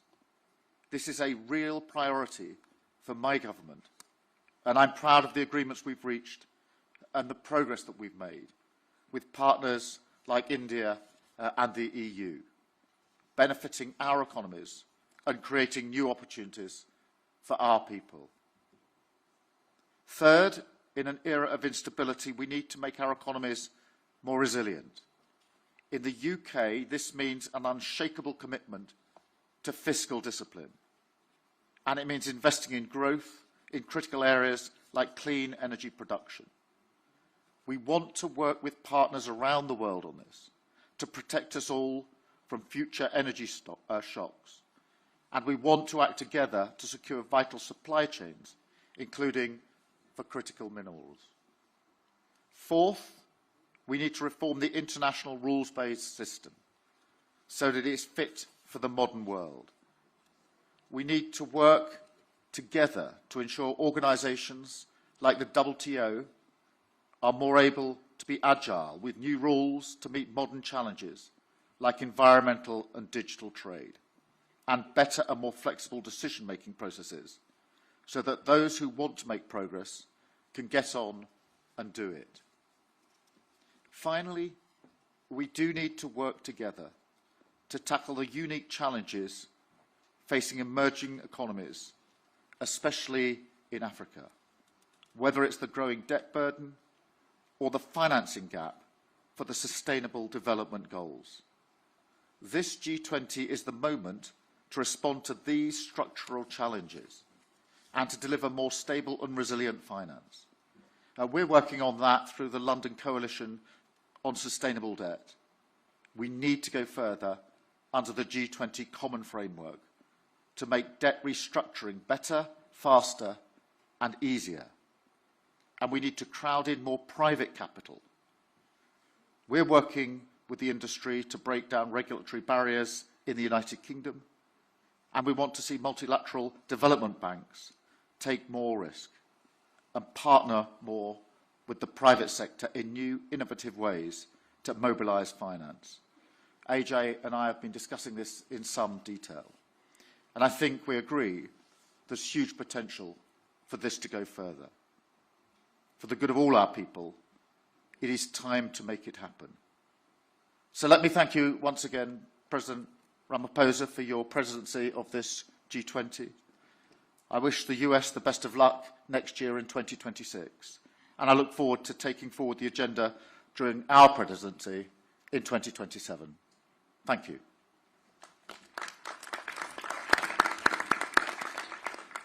Thank you very much, Prime Minister Sama. I now have the opportunity to call upon the Vice President of the Republic of Indonesia, His Excellency, Mr. Gibrian Rakabamung Raka, to take the floor. Your Excellency, President Ramaphosa, Excellencies, leaders of G20 countries, let me begin by conveying warm greetings from President Prabowo to President Ramaphosa. Also deep appreciation to the government of South Africa for the warm hospitality and excellent arrangement. We commend South Africa's leadership in steering the G20 through a challenging year. This is a historic G20 summit, the first being held on African soil. This milestone marks a profound shift where the Global South is no longer a bystander, but a co-driver of Global South. Excellencies, Indonesia believes that global growth must not only be strong, but also fair and inclusive to uplift each and every nation. Indonesia welcomes the G20's focus on sustainable finance, yet ambition must go further to close gaps and to pursue adaptation, mitigation, and transition that is just and fair. The world needs financing that is more accessible, predictable, and equal, especially for developing nations, through debt relief, innovative financing, blended finance, and green transition mechanism. Indonesia allocates more than half of our national climate budget, around $2.5 billion annually, to support green MSMEs, agricultural insurance, and climate-resilient infrastructure. Indonesia also promotes financial inclusion. Our national CRIS digital payment system demonstrates how a simple and a low-cost digital solution can push participation in the economy and minimize inequality. Emerging technologies such as crypto asset, digital tokens, including Bitcoin, may create both opportunities and risks. Therefore, Indonesia proposes that the G20 initiate dialogue on intelligence economy. Indonesia believes that every country is entitled to chart its own development path because there is no single model that fits all. There is no such thing called the best method. Cooperation must empower, not dictate. Cooperation must uplift, not create dependency. Thank you.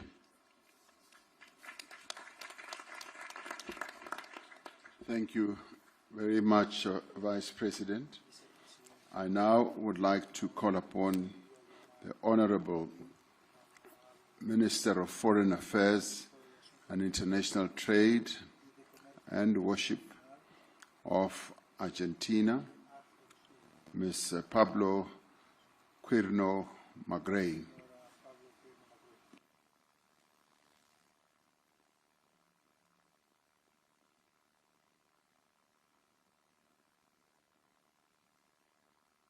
Oh, Mr. Thank you.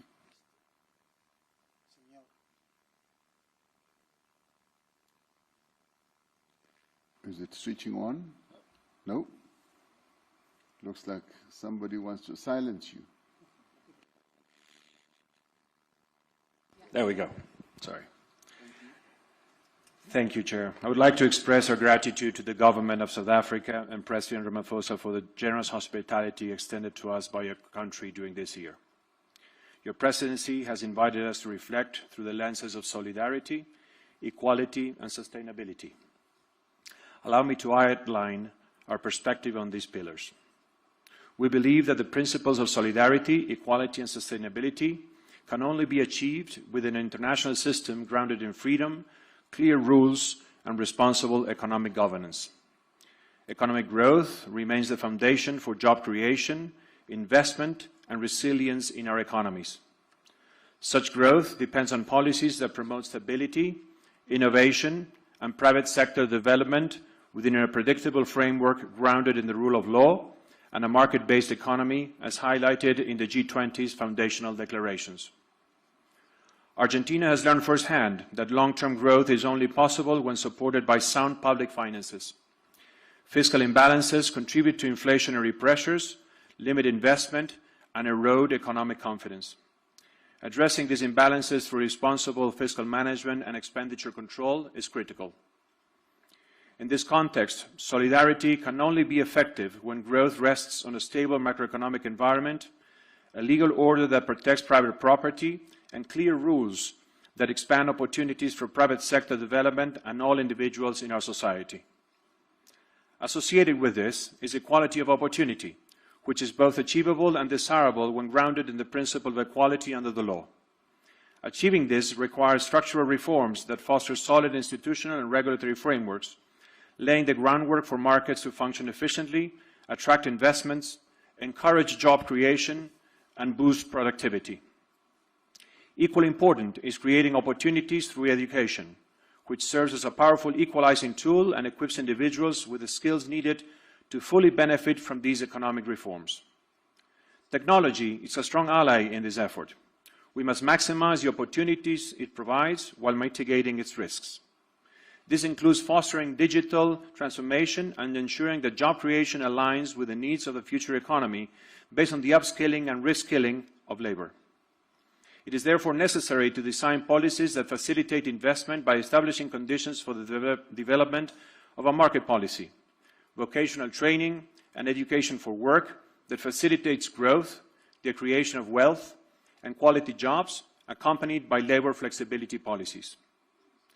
Development policies must be directed toward creating an environment that encourages private investment by reducing risks and taxes, protecting individual property rights, ensuring predictability, and enabling all people to pursue the success of their ventures based on merit, effort, vision, and innovation.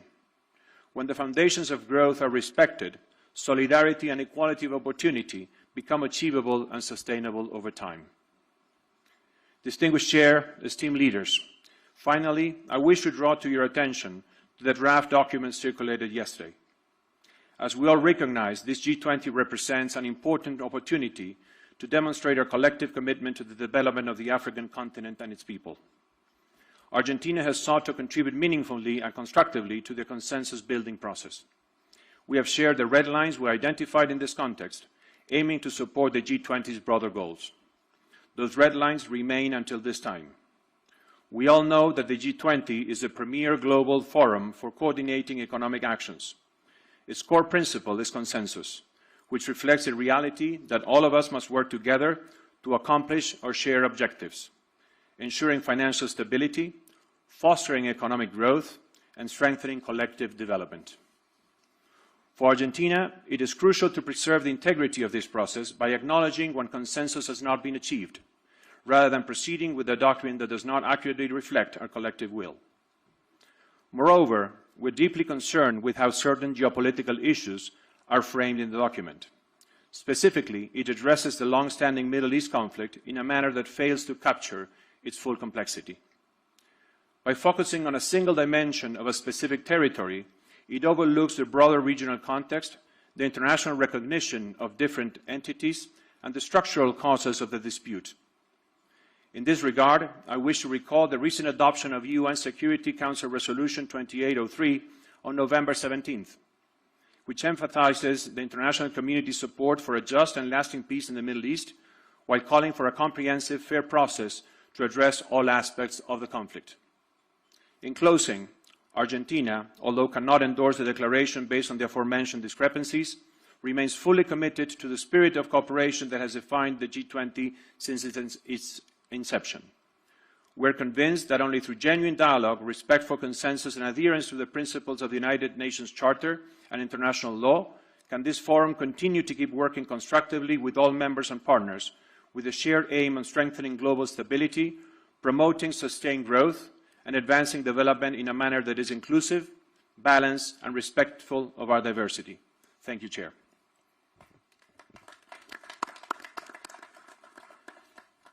Thank you very much, Minister. We note with deep respect the views expressed by Argentina. We will recall that in our last G20 summit in Brazil, Argentina was given the opportunity, following the various discussions that led to the consensus and agreement on the declaration, it was given the opportunity to voice its misgivings about certain parts of the declaration as it was adopted. And similarly, we have given Argentina the same opportunity, that they should, in their presentation, be able to raise issues that they are concerned about. We should take courage in knowing that that does not, in the end, mean that the declaration is nullified or rejected. It is a declaration that has been adopted by all of us here present. And so we want to thank Argentina for expressing the views that they have expressed, and many of the views are really views that are common or commonly held by many in terms of the adherence to rule of law and supporting the resolutions of the United Nations. So we thank you, Minister, for putting Argentina's position forward, and we will, with great respect, move ahead with a declared, with an accepted declaration as the G20. Thank you very much. We then move on and ask His Excellency Mr. Edgar Amador Zamora, Minister of Finance and Public Credit of the United Mexican States. Please go ahead, Minister. Thank you, Your Excellency. Distinguished leaders of the G20 and invited countries, heads of international organizations. On behalf of the President of Mexico, Claudia Sheinbaum, I wish to extend our sincere congratulations to President Cyril Ramaphosa and to the South Africa team for an outstanding leadership of the G20 this year. and for convening the historic Leaders Summit, the first ever held in African soil. Mexico is a country deeply involved in the promotion of peace as a basis for justice, fair trade, social equity, gender equality, cooperation for development, and respect for human rights. Economic welfare and cooperation for development are shared responsibility among nations. In a world defined by interdependence, no country can isolate itself or prosper at the expense of others. Choosing cooperation is, in essence, choosing a common future grounded in justice. The expansion of trade can drive employment, raise incomes, and reduce poverty, all core dimensions of sustainable development. Moreover, international trade fosters the global adoption of green technologies, serving as a powerful mechanism to accelerate the transition toward low-carbon, resource-efficient economies. However, the expansion of global trade also brings complexities. While it has fueled global economic growth, its benefits remain unevenly distributed. It promotes the exchange of knowledge and culture, yet disparities persist in labor protection and social inclusion, particularly for women and underserved communities. Environmentally, trade can advance green standards and technologies, but it also contributes to emissions, overexploitation of resources, and biodiversity loss. The question, therefore, is how to ensure that global trade benefits are shared equitably and if directly contributes to sustainable development and shared prosperity. The multilateral trading system recognizes that when trade is fair, transparent, and properly regulated, is a key driver of development and a tool for lifting millions out of poverty. Trade must serve people, generating well-paid jobs, fair wages, and opportunities that foster social inclusion. In the economic sphere, Mexico promotes a strategy of shared prosperity that places workers at the center of decision-making processes, recognizing that decent work is the foundation of a better quality of life. In this sustainability dimension, our priority is to prevent, reduce, and reverse environmental degradation while fostering a circular economy. Our national energy policy advances renewable sources and accelerates the transition toward cleaner production and consumption patterns, while ensuring equitable access to water as a fundamental human right. Through the Plan Mexico, we are empowering MSMEs by integrating them into national and global value chains, facilitating access to credit, digital tools, and capacity building program is essential for equitable growth and innovation. At the same time, we are investing in human capital, aligning education and training systems with the skills needed for the green and digital transitions. Environmental sustainability lies at the heart of Mexico's industrial and trade policy. We promote investment that meets standards on water reuse, clean energy, and solid waste management, with encouraging community-centered business practices. Environmental responsibility and resource efficiency are not obstacles to competitiveness. They are its foundation. Moreover, ensuring debt sustainability, particularly in less developed countries and vulnerable economies in Africa and Latin America, will strengthen those nations and create a more resilient and sustainable international financial system, where the benefits of trade and cooperation can reach all populations. Mexico has supported instruments for debt treatment such as the Common Framework and the G20 Ministerial Declaration of Debt Sustainability.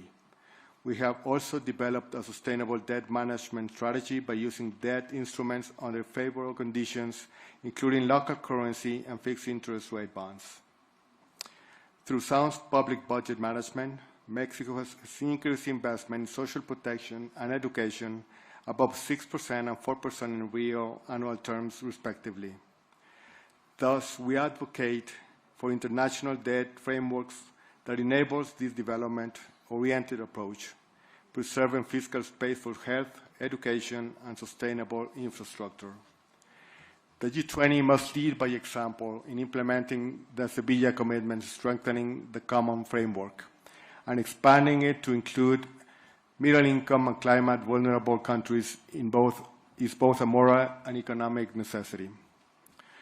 The G20, the United Nations, and international financial institutions must act in coherence. Mexico calls for an advancement of its synergies between the Sevilla Action Platform, the Pact for the Future, and G20 financial track. Finally, Mexico believes that the strength of the G20 lies not only in its economic power, but in its collective moral responsibility. Let us lead with courage and conviction to make trade fair, debt sustainable, and development truly inclusive. Thank you very much for your attention. Thank you.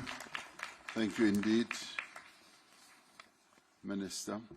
I now have the privilege to call on the Minister of Foreign Affairs of the Kingdom of Saudi Arabia, Prince Faisal bin Farhan Al Saud, to take the floor. بسم الله الرحمن الرحيم. بسم الله الرحمن الرحيم. خامة الرئيس سيريل رامافوزا، الحضور الكرام، يسعدني أن أشارك في قمة هذا العام في مدينة جوهانسبرغ تحت شعار التضامن والمساواة والاستدامة. ويسرني أن أستهل كلمتي بنقل تحيات خادم الحرمين الشريفين وسمو العهد حفظهم الله وتمنياتهم الصادقة بنجاح مساعي رئاسة جنوب أفريقيا التي تستضيف أعمال مجموعة العشرين ولأول مرة في القارة الأفريقية، ومساعي الدول الأعضاء بتعزيز التعاون الاقتصادي وتحقيق التنمية المستدامة على الصعيد العالمي. الحضور الكرام، تؤكد المملكة العربية السعودية دعمها الكامل للجهود الرامية إلى إصلاح منظمة التجارة العالمية وتعزيز نظام تجاري متعدد الأطراف عادل وشفاف.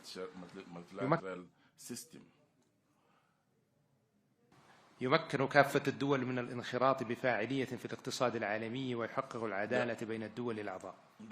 وترى المملكة أن التجارة الدولية ليست مجرد أداة للنمو الاقتصادي، بل هي ركيزة أساسية لتحقيق التنمية الشاملة ووسيلة لتعزيز الاستقرار الاقتصادي العالمي وضمان استفادة الجميع من منافع النظام التجاري الدولي بشكل متوازن. وفي هذا السياق وانسجاما مع مستهدفات رؤية السعودية 2030 تستمر المملكة بتطوير الأطر التنفيذية التي تشجع الاستثمار المسؤول في مختلف القطاعات بما في ذلك السياحة والتكنولوجيا والبنية التحتية المستدامة وتعزيز التصنيع المستدام من خلال تسخير الموارد المحلية وتعزيز فعاليتها وجذب الاستثمارات النوعية المتوافقة مع الأهداف التنمية المستدامة. كما تؤكد المملكة على أهمية موائمة جهود مجموعة العشرين مع أهداف التنمية المستدامة للعام 2030 لضمان تحقيق نمو اقتصادي شامل ومتوازن يعزز رفاه الشعوب ويحافظ على الموارد للأجيال القادمة. وترى المملكة أن التحديات العالمية بما في ذلك أعباء الديون على بعض الدول وأمن الغذاء والطاقة والتغيير المناخي والتحول الرقمي تتطلب تنسيقا مستمر واتباع نهج متكامل يوازن بين التنمية الاقتصادية وحماية البيئة والاستقرار المالي. وفي هذا الإطار تشدد المملكة على ضرورة الحد من التدفقات المالية الغير مشروعة وتعزيز قدرة الدول على تسخير مواردها المحلية بكفاءة باعتبارها من العوامل الأساسية لتحقيق الاستقرار الاقتصادي وتمويل برامج التنمية المستدامة. كما تدعو إلى تعزيز التعاون الدولي لتبادل الخبرات وأفضل الممارسات في هذا المجال بما يسهم في بناء أنظمة مالية أكثر شفافية ومرونة. الحضور الكرام، لقد أثبتت السنوات الأخيرة أن التحديات التي تواجه عالمنا لا تعترف بالحدود وأن معالجتها تتطلب تضامنا دوليا صادقا وتعاونا متعدد الأطراف يقوم على المسؤولية المشتركة. فالعالم اليوم يواجه مستويات متزايدة من عدم المساواة واضطرابات اقتصادية عالمية تركت آثارها العميقة على حياة الملايين وأدت إلى التصاعد في حدة التوترات الإقليمية والدولية. هذه جميعها قضايا تهدد استقرار النظام الدولي برمته وتعرقل مسيرة التنمية المستدامة. وبالرغم من تلك التحديات وحالة عدم اليقين التي يشهدها الاقتصاد العالمي، فإن المملكة ماضية في العمل على بناء اقتصاد عالمي أكثر تكاملا واستدامة من خلال شراكاتها الفاعلة على المستوى الدولي بما يضمن مستقبلا مزدهرا وآمنا للأجيال القادمة. في الختام تؤكد المملكة على أهمية دور دول مجموعة العشرين المشترك في قيادة الجهود الدولي لتعزيز التنسيق بين السياسات الاقتصادية العالمية والنمو المتوازن وتمكين الاستثمارات المستدامة وتطوير السياسات صناعية واقتصادية تدعم الاستقرار والازدهار للجميع وتساهم في حماية الدول الأكثر هشاشة من تداعيات الأزمات المالية والاقتصادية. والسلام عليكم ورحمة الله وبركاته. Peace, mercy, and blessings of Allah be upon you. Thank you very much, Your Royal Highness. I now call upon, in the segment of members of the G20, the last speaker before we go to guest countries. I now call us upon the Deputy Chief of Staff of the Presidential Executive Office of the Russian Federation, Mr. Maxim Oreshkin. Thank you, President Ramaphosa. The international economic order is definitely in crisis, and it is no longer matching new and emerging realities. This crisis is three-dimensional.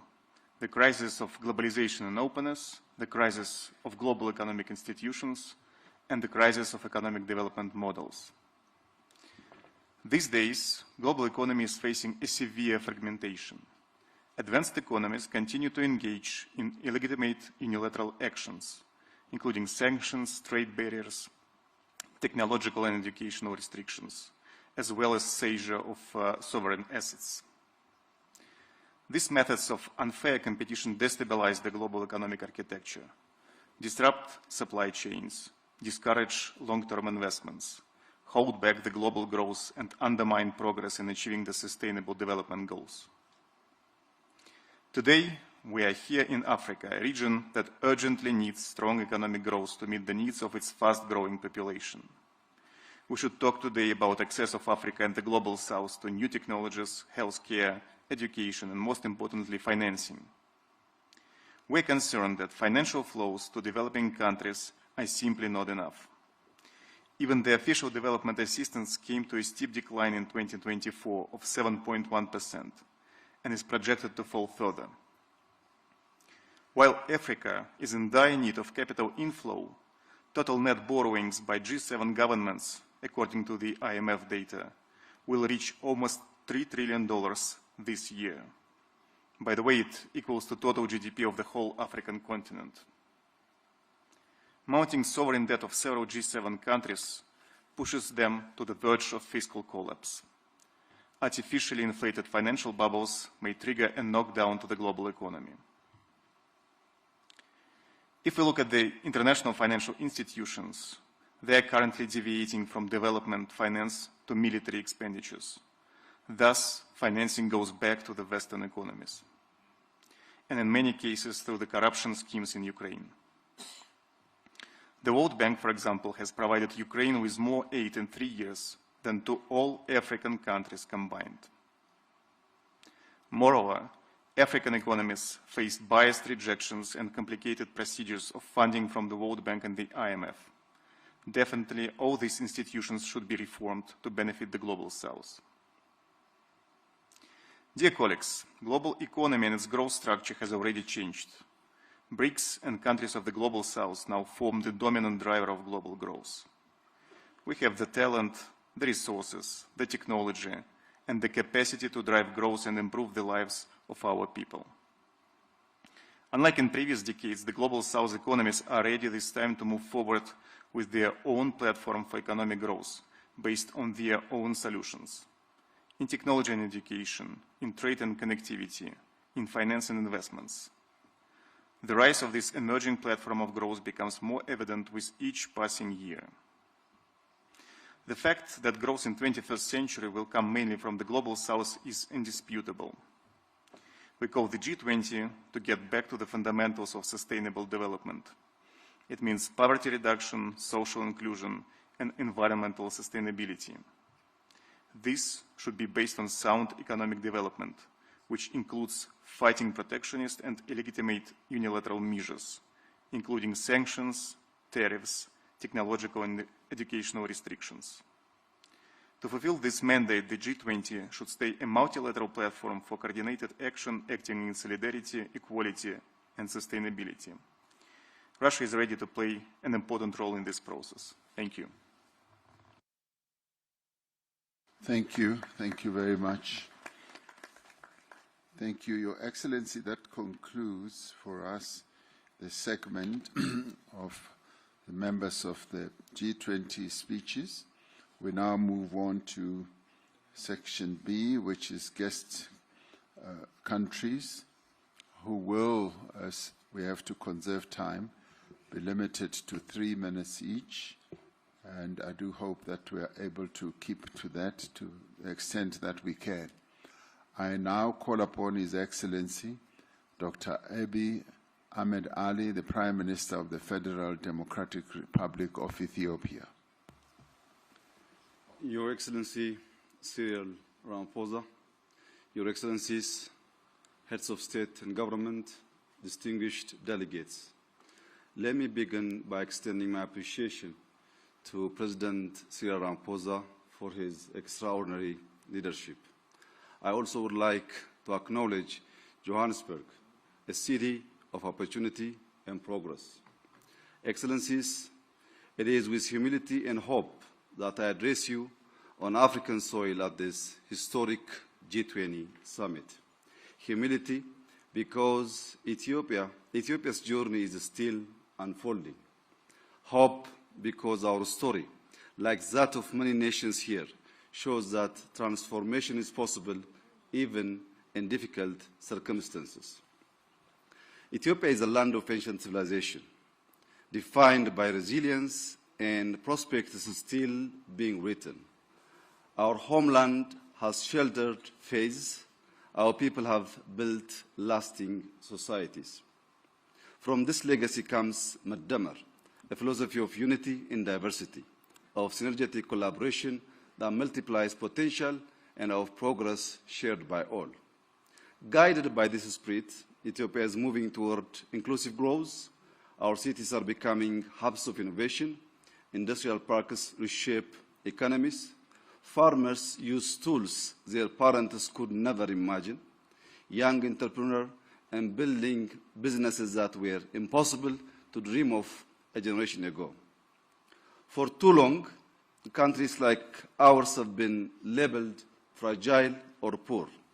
Yet our story is a quiet revolution of bold actions rewriting what is possible. Because growth is the achievement of people who refuse to be left behind.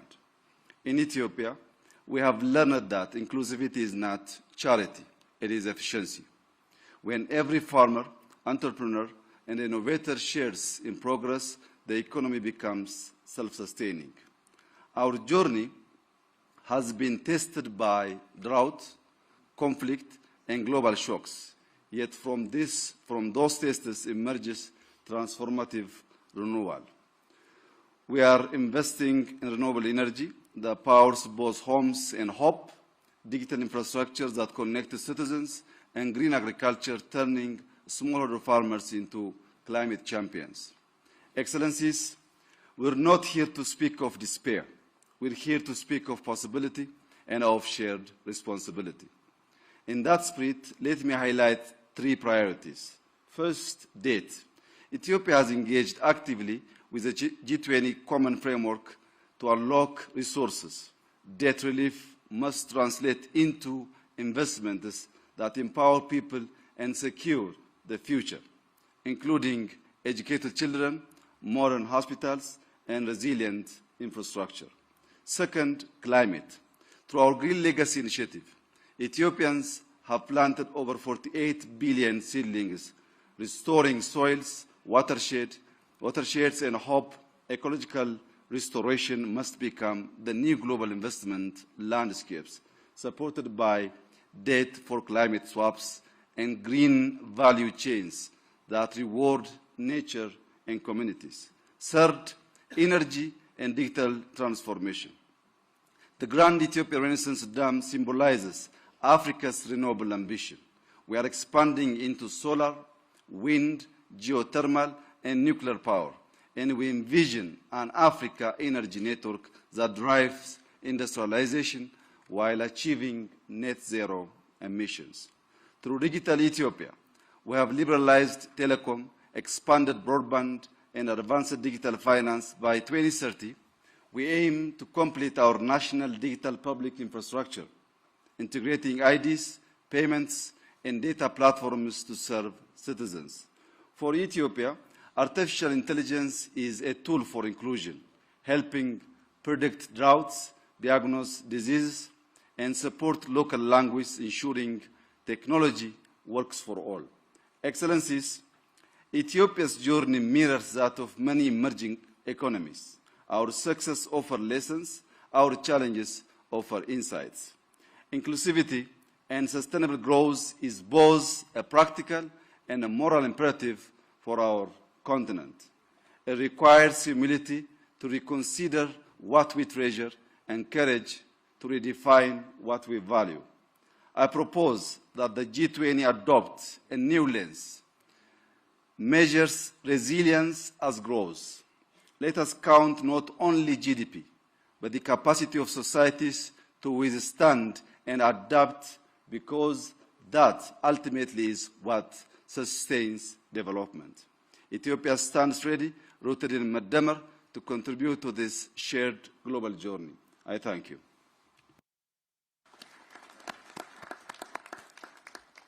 Thank you, Prime Minister Ahmed Ali. I now have the privilege to call upon His Excellency Mr. Teodoro Obiang Nguema Basogo, the President of the Republic of Equatorial Guinea and the President of the Economic Community of Central African States, to address us.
Okay, there seems to be a problem there which they will fix in a little while.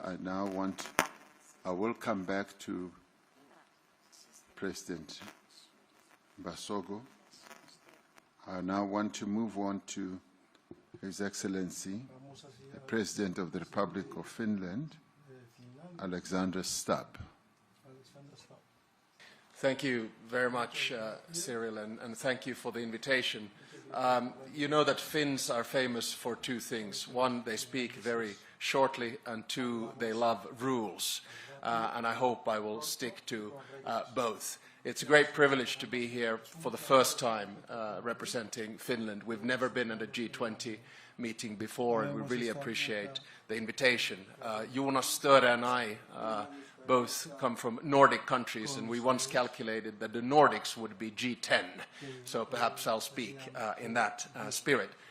Cyril, for me, this meeting is very much a symbol of multilateralism. And what you are trying to do here is to bring a group of key countries together that have both demography and economy on their side. And you are doing it at a time when there clearly is a change in the world order, where I believe personally that the nexus of power is moving eastbound and southbound. And now I think all of us pretty much have a choice, and the choice is between multilateralism, which you are representing, and multipolarity. And these two things are very different. For me, multilateralism is about cooperation, it's about rules, it's about norms, and it's about institutions. I like these rules because they are the ones that bring exactly the thing that you have up there on the board: solidarity, equality, and sustainability.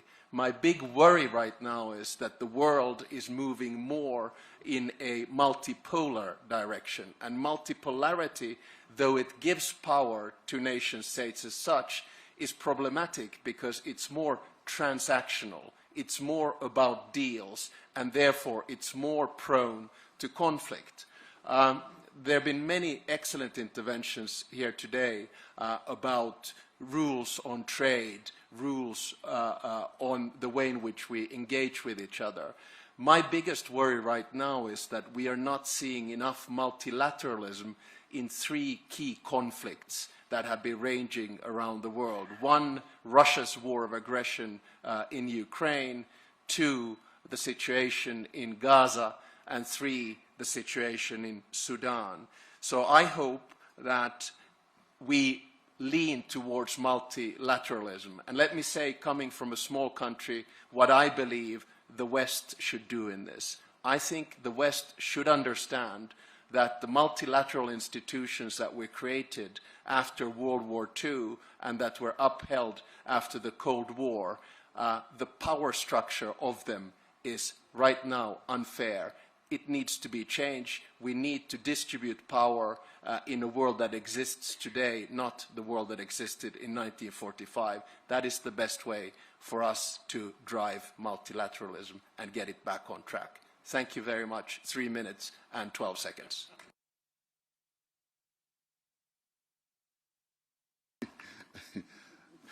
Thank you very much, President Stubb. You were just so precise, Alexandra. That's the Nordic spirit, I take it.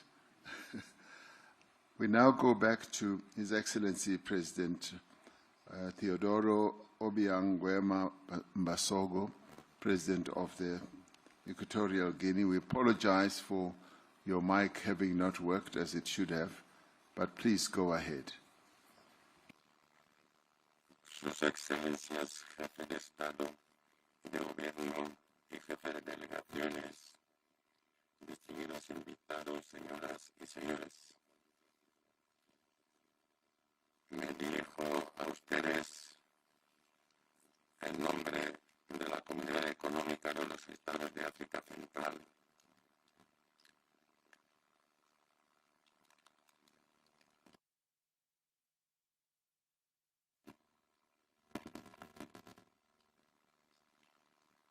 There is still a problem for President Basogo.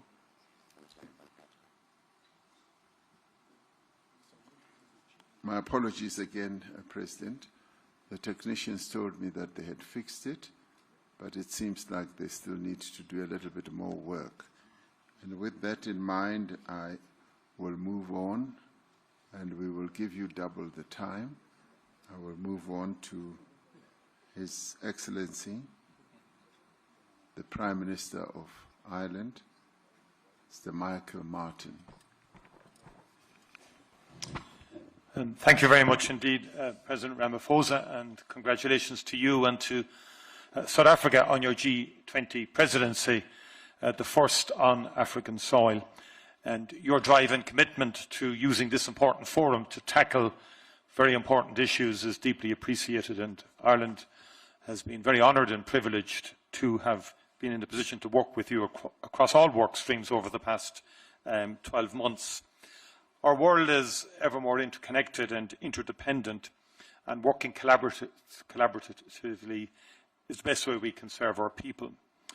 Our long-standing commitment to international law, multilateralism, and active engagement in international fora motivates us to advocate for an inclusive international system that leaves no one behind.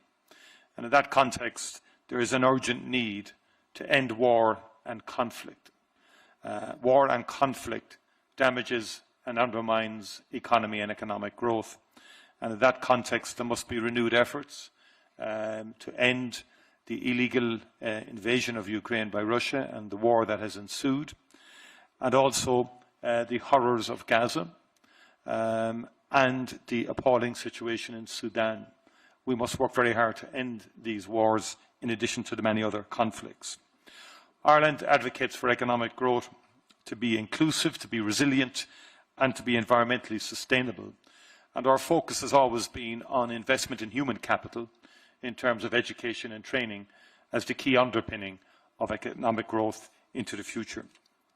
Economic growth has to contribute to equality, to poverty reduction, and must align with international commitments on climate change and environmental protection. Ireland welcomes the G20 efforts that support inclusive growth on the African continent and beyond, seeing this as an endorsement of the Agenda 2030 commitment to reach the furthest behind first.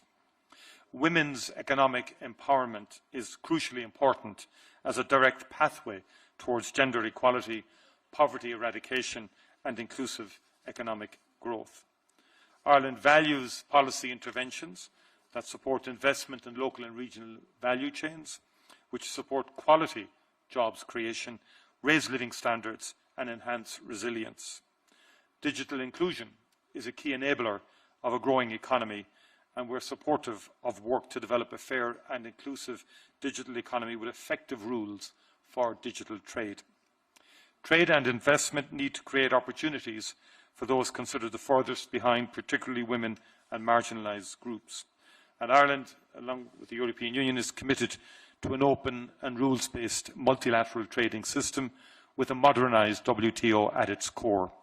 The rules and the standards that the WTO provides are crucial for all of us who depend on global trade and allow all trading nations to benefit. The stability and the predictability provided by the rules-based multilateral trading system is key in supporting sustainable development. It does have to, however, be modernised and must also address the impact of the increasing use of trade-distorting industrial policies. Growing debt servicing costs, as has been said, translates into reduction in many countries' expenditure on the core areas of health and education and social protection, again impacting their ability to reach the furthest behind first. Ireland supports the outcome of the Financing for Development Conference, the Seville Commitment, and we are supportive of the institutions and initiatives that assist countries with debt issues. And these include the G20, which has developed and is overseeing the implementation of the Common Framework for Debt Treatments, the Global Sovereign Debt Roundtable, and the Paris Club. And we continue to call, where appropriate, for reform and improvements of these institutions and initiatives. These priorities have guided our active engagement in the G20 this year, and we support South Africa in this endeavour. Thank you very much indeed, President. Thank you. Thank you, Taoiseach.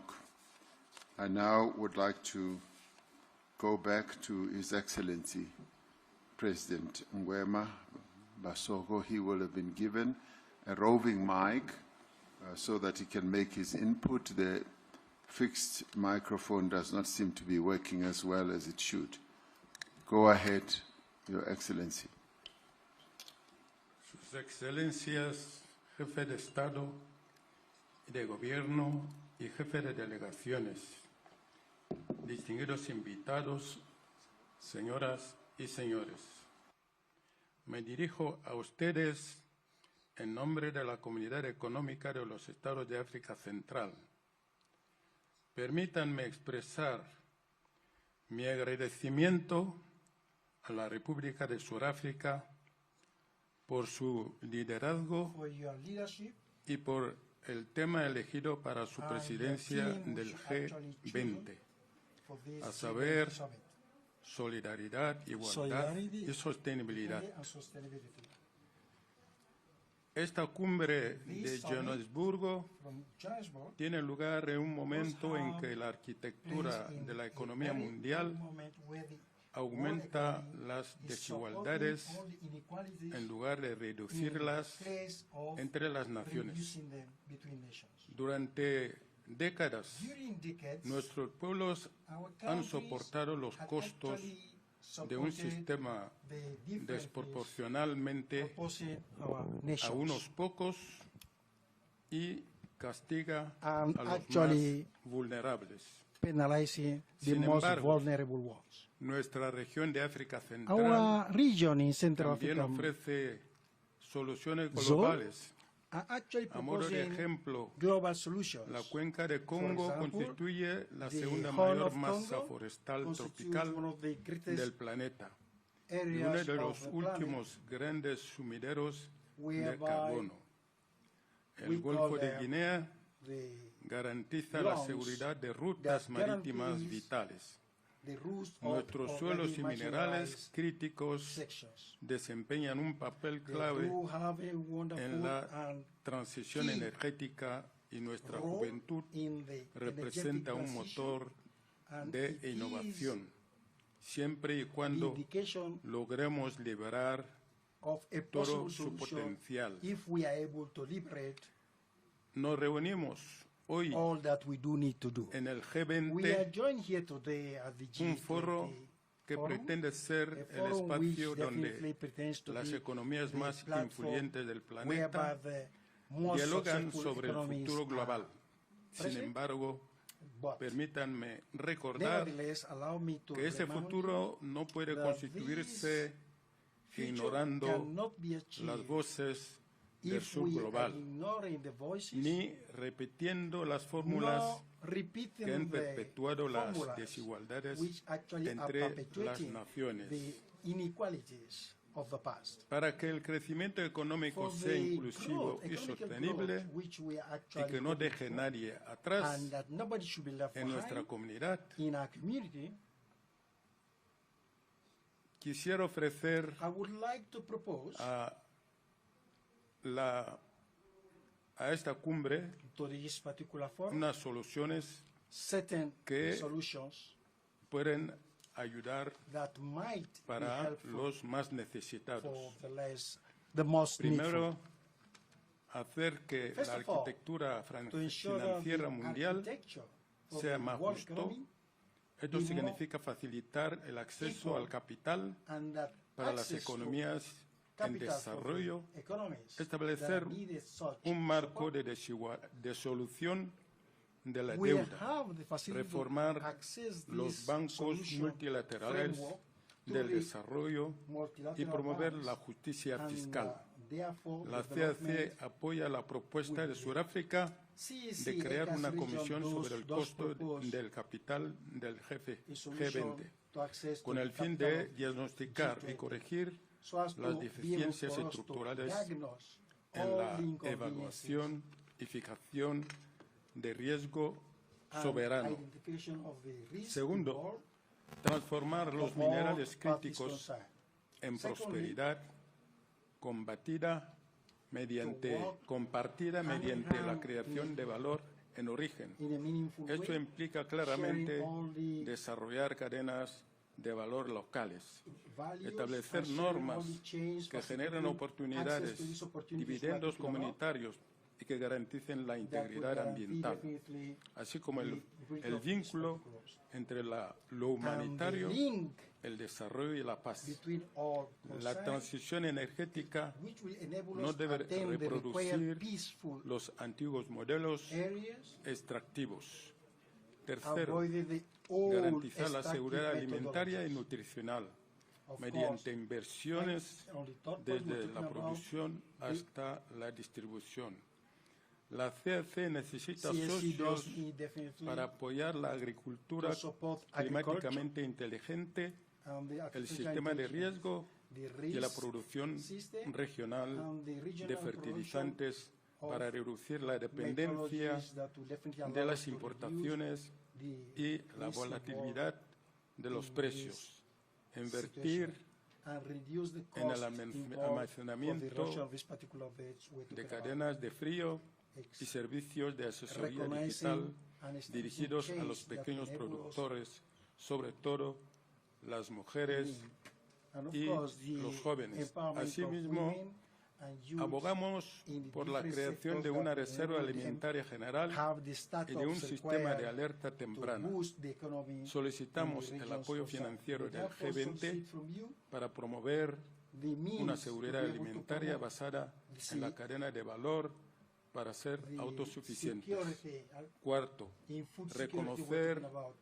y recompensar los bienes públicos definitely mundiales, en recompense particular everyone la cuenca del Congo, who actually cuyas selvas affected in the absorben Congo, miles de millones de toneladas de the basin of carbono Congo, y protegen los regímenes and de definitely lluvias those that are protecting más that allá particular de nuestra area región. in our region. En efecto, proponemos la we do creación propose the de creation una ventana de of a window financiamiento for financing, específica basada specifically speaking, based en on los resultados complementarios results al which we Fondo have spoken about. de Pérdidas y Daños. That Invitamos al talks about G20 losses and, a contribuir en la creación de mecanismos automáticos about creating de mechanisms desembolso that will definitely help us rápido para obtain la the reconstrucción finances for the reconstruction post-desastre. after disasters. Quinto y último, And finally, on the poner fifth point, al ser humano put en el at the centro disposal de la transición all digital human y de la resources, inteligencia artificial. the digital Esto debería bridge, as well impulsarnos as the a la inversión en artificial infraestructuras intelligence digitales, required for them to públicas y enable en la innovación all their inclusiva. innovations. Proponemos, por tanto, Therefore, establecer un mecanismo de G20 to para have a ampliar mechanism el within the acceso G20 a la platform conectividad y al for conjunto de connectivity datos abiertos para and la obtention of data inteligencia required artificial de interés for público, the status priorizando in public las interest. lenguas y los Prioritizing contextos all del the sur different global. issues at the global level. Sobre todo, Above all, estos 5 imperativos these se 5 points encuentran which I have mentioned en una agenda transversal para medir y combatir la desigualdad entre la that will base de definitely help hechos us y reverse the no de mitos. inequalities which La are now CAC existing. respalda la creación Therefore, CAC de un panel internacional supports sobre and las backs desigualdades any a fin de seguir platform that las works in tendencias, reversing, towards evaluar reversing las this causas inequality y which we medir have el all impacto recognized that de las are impediment políticas. for the global economic growth. El mundo reclama una world gobernanza más today justa are claiming y es just nuestra responsabilidad way of governance, ofrecer una and it is our respuesta responsibility to que provide conduzca an answer a un futuro that will más definitely próspero lead para to todos a world los pueblos much more del beneficial planeta. to all Muchas concerned. gracias. Thank you all.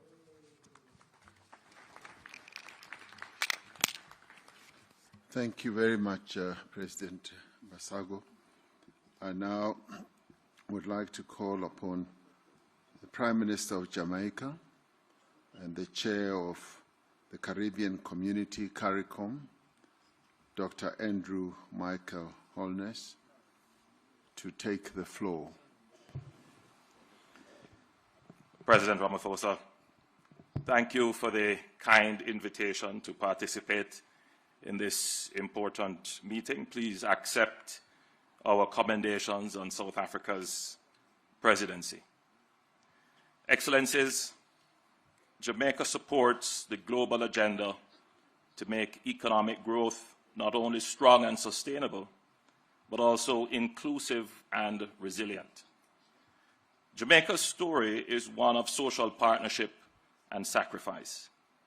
We transformed our economy after decades of instability through disciplined macro-fiscal reforms anchored in responsible debt management, institutional strengthening, and targeted pro-growth initiatives. We reduced our debt, lowered poverty and unemployment, contained inflation, stabilized foreign exchange, and built robust reserves. Now, our focus is on translating the dividends of sacrifice into investments in our people. Getting the policy mix right is both an economic and moral imperative. Yet, one external shock can undo years of progress. Hurricane Melissa A Category 5 storm has devastated 7 parishes. Its impact will negatively affect our debt trajectory, and the road ahead will be challenging. This is our reality today. But it is also the recurring story of vulnerability told by small island developing states in CARICOM and indeed across the world. Global partnership will be essential to our recovery. The G20 commitment in 2021 to recycle SDR allocations led to the creation of the IMF Resilience and Sustainability Trust. This facility provides developing countries with relatively low-cost financing and longer maturities. We urge the G20 to preserve and strengthen this mechanism. We also call for innovative, flexible financing solutions, such as thematic bonds for climate adaptation and blended finance structures to support resilient infrastructure designed to meet the unique needs of climate-vulnerable economies. Jamaica further calls on the G20 to advance a rules-based, equitable, global trading framework that enhances predictability, flexibility, and resilience for small economies. This should include expanding access to targeted financing and risk insurance instruments tailored to the needs of SIDS, supporting technological upgrading and productive capacity enhancement, integrating multidimensional vulnerability indices into eligibility and financing terms across IFIs and climate funds, so countries can invest in resilience without compromising fiscal stability. Establishing a loss and damage financing window with clear rules-based triggers for timely and predictable support. Advancing a global skills and trade compact for SIDS to strengthen human capital competitiveness and inclusive growth. Excellencies, through these actions, the G20 can ensure that global trade and financial systems become more than engines of growth. They can become forces for shared prosperity, resilience, and sustainability, leaving no nation behind.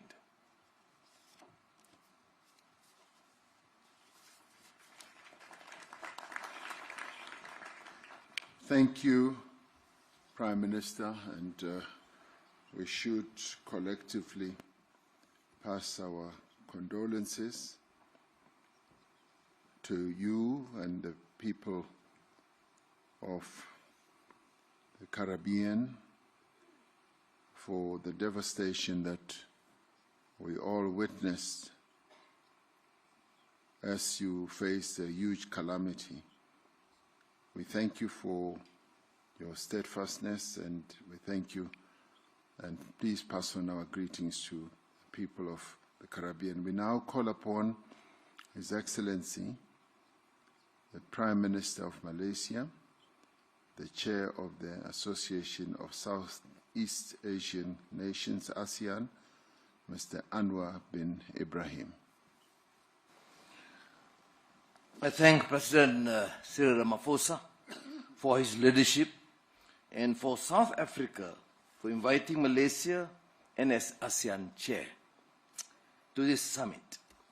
We meet in a country and continent that has endured the most dehumanizing aspect of apartheid and colonization.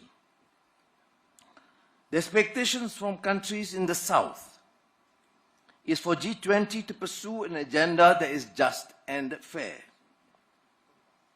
to be unequivocal on our resolve to end the atrocities and colonization in Gaza, and the civil strife in the Sudan, and achieve an amicable resolution to the war in Ukraine.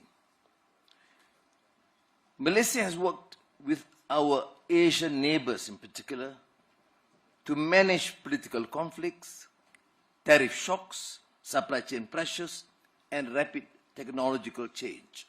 We have found that when policies are aligned and rules are predictable, shocks pass through with less damage. The lesson is clear.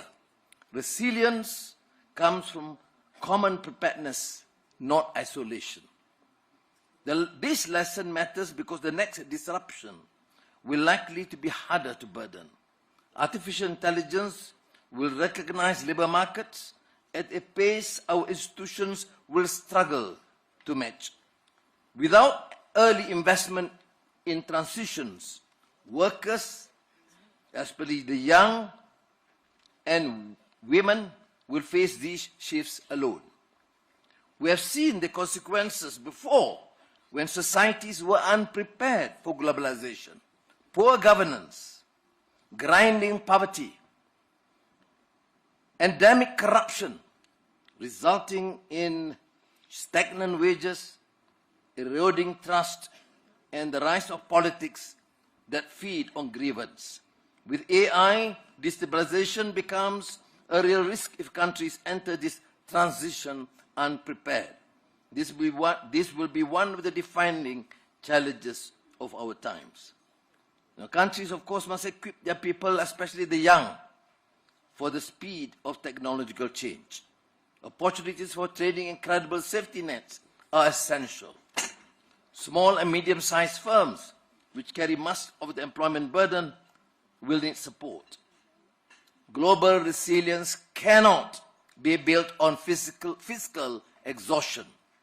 Many developing economies now spend more on servicing debt than on education and investment. Countries need the capacity to invest ahead of disruption, not after. Multilateral development banks must be ready to deploy more quickly and work closely with countries to support the investments and build resilience. We are ready to work with all partners to meet this common challenge and to help sustain an open, predictable global economy that gives our people a fair chance to thrive. Thank you again.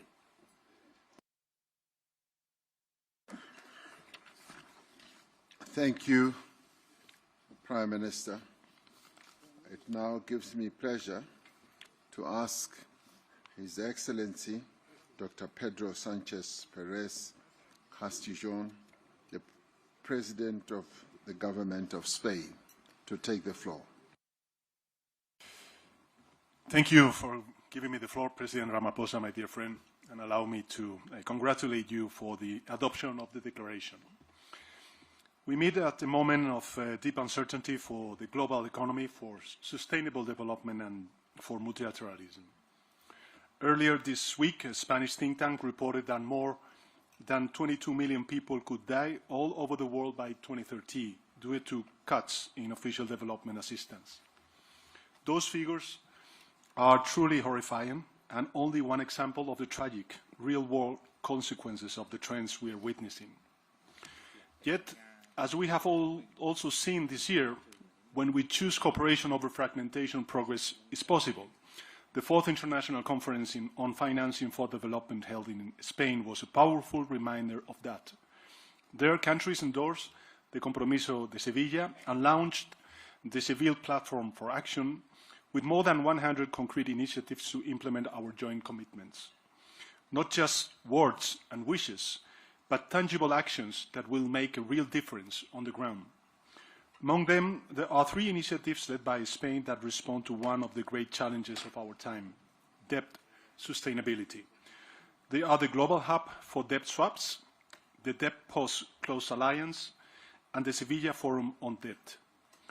These are 3 very pragmatic tools born out of real-world constraints that can really help rebuild trust in international cooperation and solve the burden of debt in developing countries. But financing alone is not enough. Trade disruptions, fragmentation of supply chains, and rising protectionism are eroding the foundation of global growth, and they need to be urgently tackled. Let me be clear, tariffs are not a weapon, they are a barrier. Yes, industrial overcapacity and unfair competitions are real challenges, both for advanced and developing countries, but responding to them with tariffs leads only to collective defeat. This is why it is more urgent than ever to strengthen the multilateral trading system, restore the central role of the World Trade Organization, and update it for the world we live in. Inequality must also be at the center of our agenda. The Stiglitz report, commissioned under South Africa's G20 presidency, has delivered a stark warning.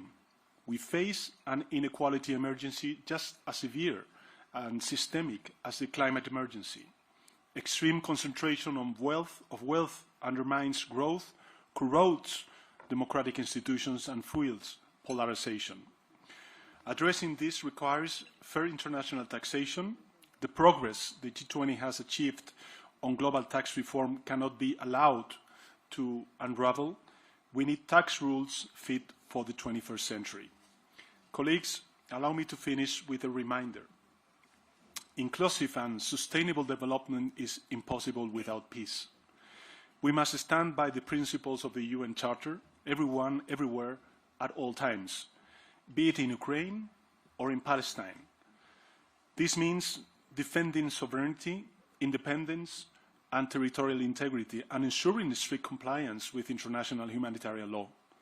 Without peace, without respect for multilateral rules, our efforts on trade, development, and inequality won't succeed. Spain remains committed to working with all of you to ensure that the G20 strengthens cooperation, protects the most vulnerable, and leaves no one behind. And I thank you.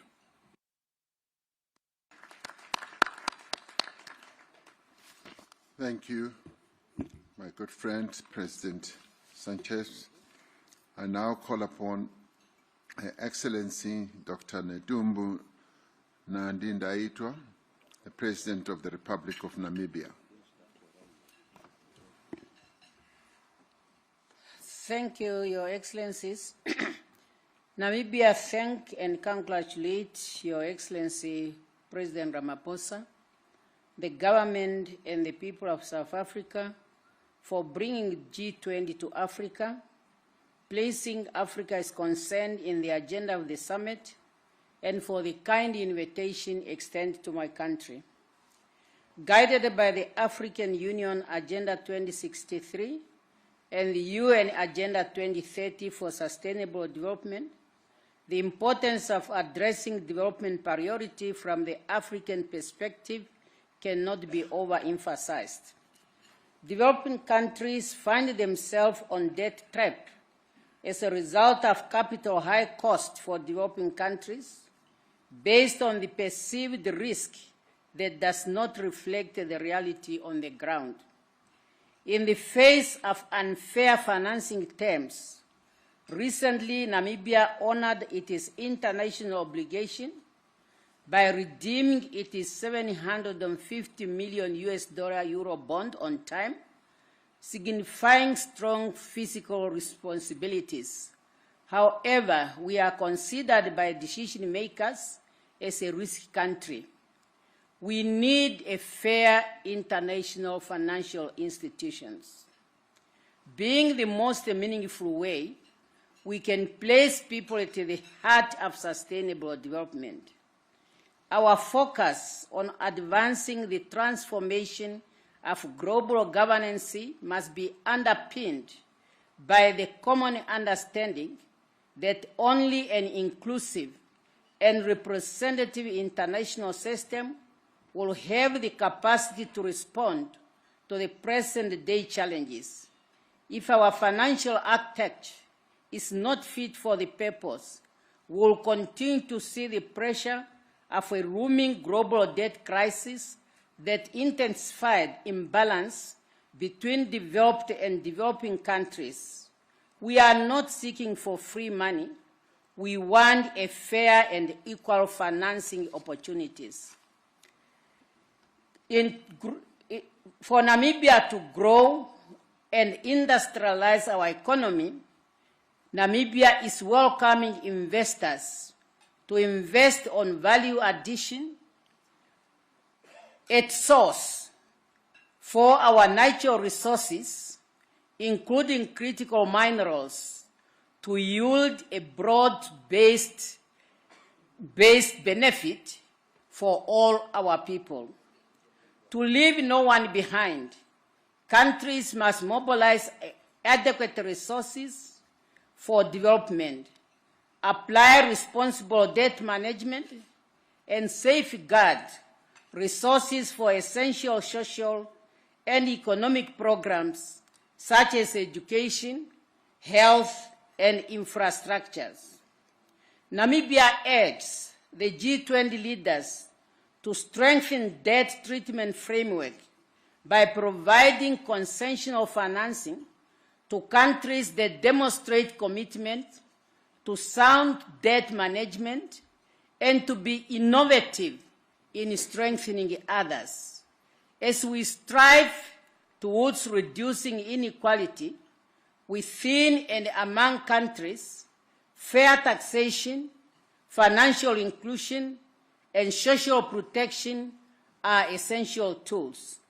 In Namibia, social protection coverage has expanded with old age grants reaching 98% of eligible citizens, and children grants stand at 66% of vulnerable children.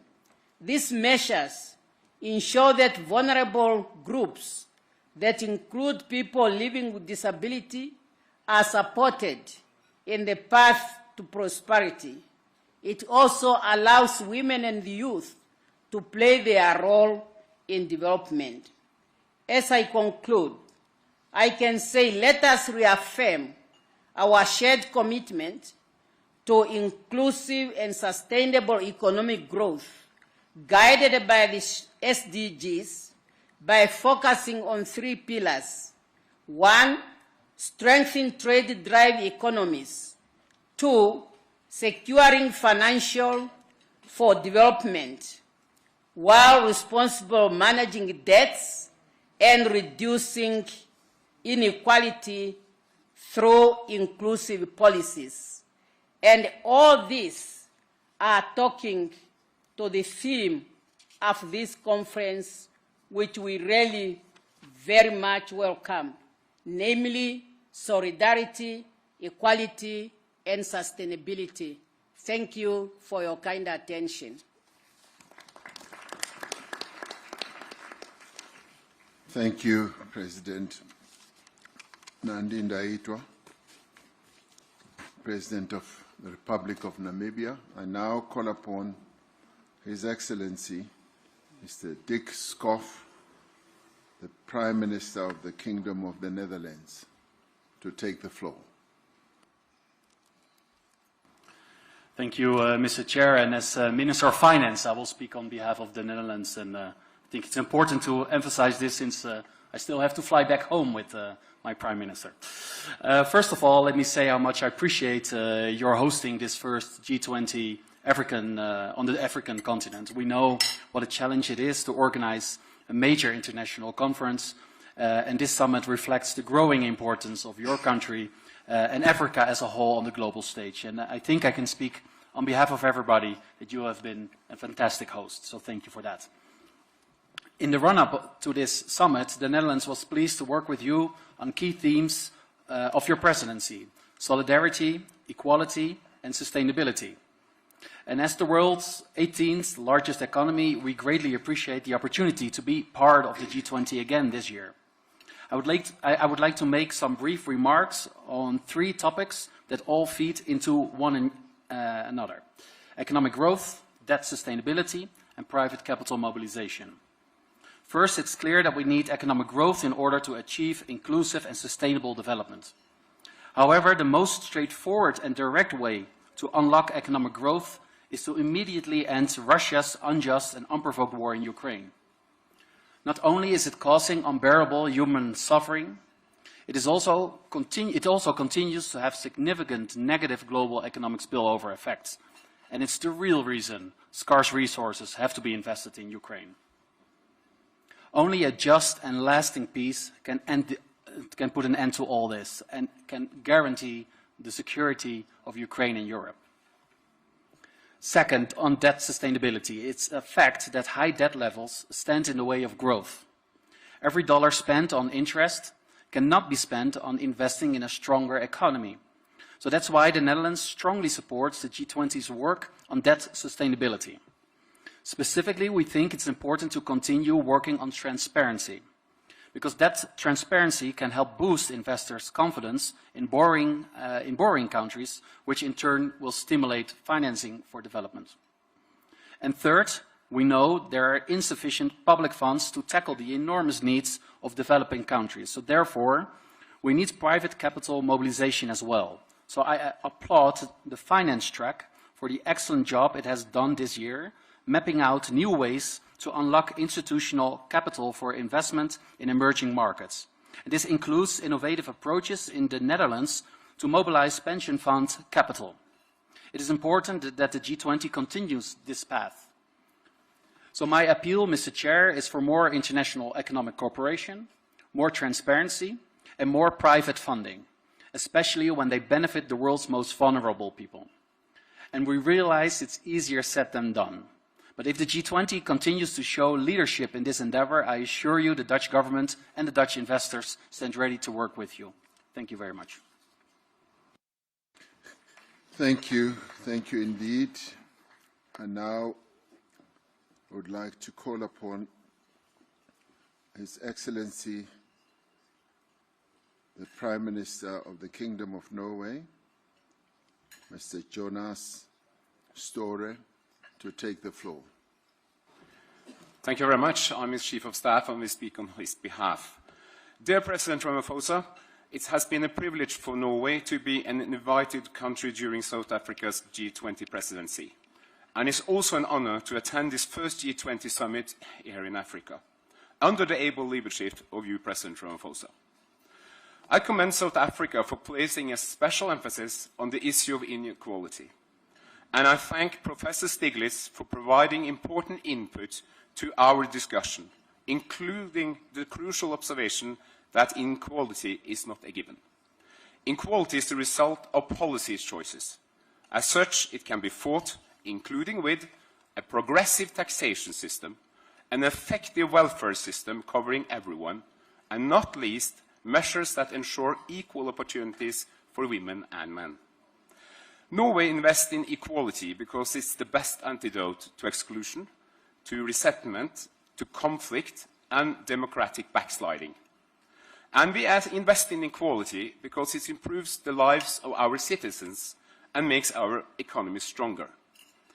Let me give an example from my country. Research shows that increase in women's participation in the workforce from the 1970s and onwards has mattered just as much to our economy as our revenues from oil and gas. Rising inequality is a global challenge. It is a factor in almost any issue we are dealing with, from war and climate change to poverty and health. Inequality hampers development. Therefore, we fully support the objectives outlined for the International Panel on Inequality. And we support the central message in the report. Reducing inequality requires more international cooperation. And let me point out 3 priorities. Number 1, we must implement the Compromiso de Sevilla. The comprehensive framework was agreed at the 4th Financing for Development Conference. It provides a roadmap to address many of the issues also raised in the report by Professor Stiglitz. Secondly, we have to make progress on the WTO reform. Rule-based trades is crucial for economic growth and development. Multilateralism matters. It's on us to make sure that the next year's WTO ministerial meeting delivers and that Director General Ngozi has the backing she needs. Third, we should continue to strengthen multilateral development banks. Going forward, they will be the main source of development finance. The G20 plays a special role in making sure that they are fit for the task. Excellencies, Norway is a long-standing friend of Africa.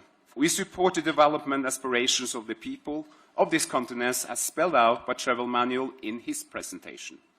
I'm therefore pleased to announce that Norway intends to contribute approximately $300 million to the African Development Fund replenishment for the period 2026 to 2028.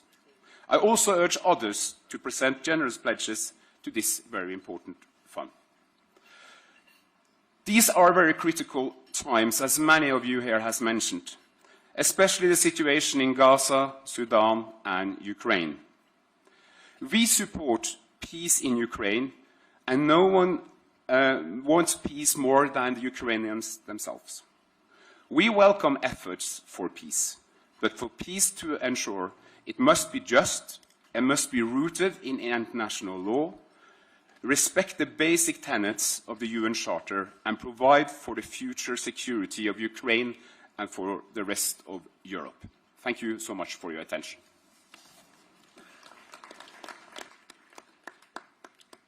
Thank you for the contribution. We always are grateful for contributions that are made for the development of our continent. So please pass on our gratitude. We now go ahead and call His Highness Sheikh Tamim bin Hamad Al Thani, the Amir of the State of Qatar.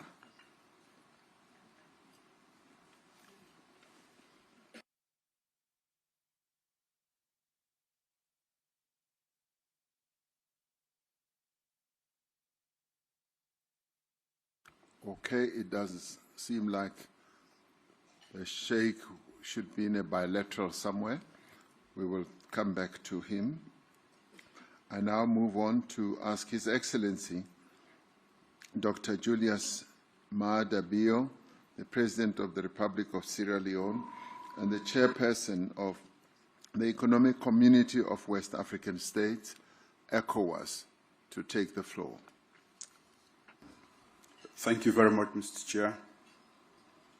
Your Excellencies, distinguished leaders, ladies and gentlemen, I want to start by congratulating our host for being a great host, especially for the warmth and hospitality that he has extended to us. I now bring you warm greetings from the Economic Community of West African States, ECOWAS. The region is currently celebrating its golden anniversary in recognition of various achievements, but also reflecting on the future of the community. We gather here to make important decisions on trade, finance for development, and the existential debt burden. Excellencies, ladies and gentlemen, trade is not just about goods crossing borders, but about creating opportunities in Africa for over 1.4 billion people and providing opportunities to create employment and wealth. In Africa, we are committed to boosting intra-African trade through effective implementation of the African Continental Free Trade Area, a system that empowers small businesses, connects landlocked communities, and unlocks regional value chains. However, we cannot do it alone. We call on G20 to 1. Reform global trade rules to ensure fair access for African exports. 2. Invest in trade facilitation, digital corridors, and green logistics. 3. Support the full implementation of FTAs, such as the AFCFTA, especially for the effective participation of women and youth entrepreneurs. Excellencies, ladies and gentlemen, development finance must move from charity to strategy. Africa does not lack ambition, but affordable capital. The cost of borrowing for many of our countries is up to 8 times higher for advanced countries.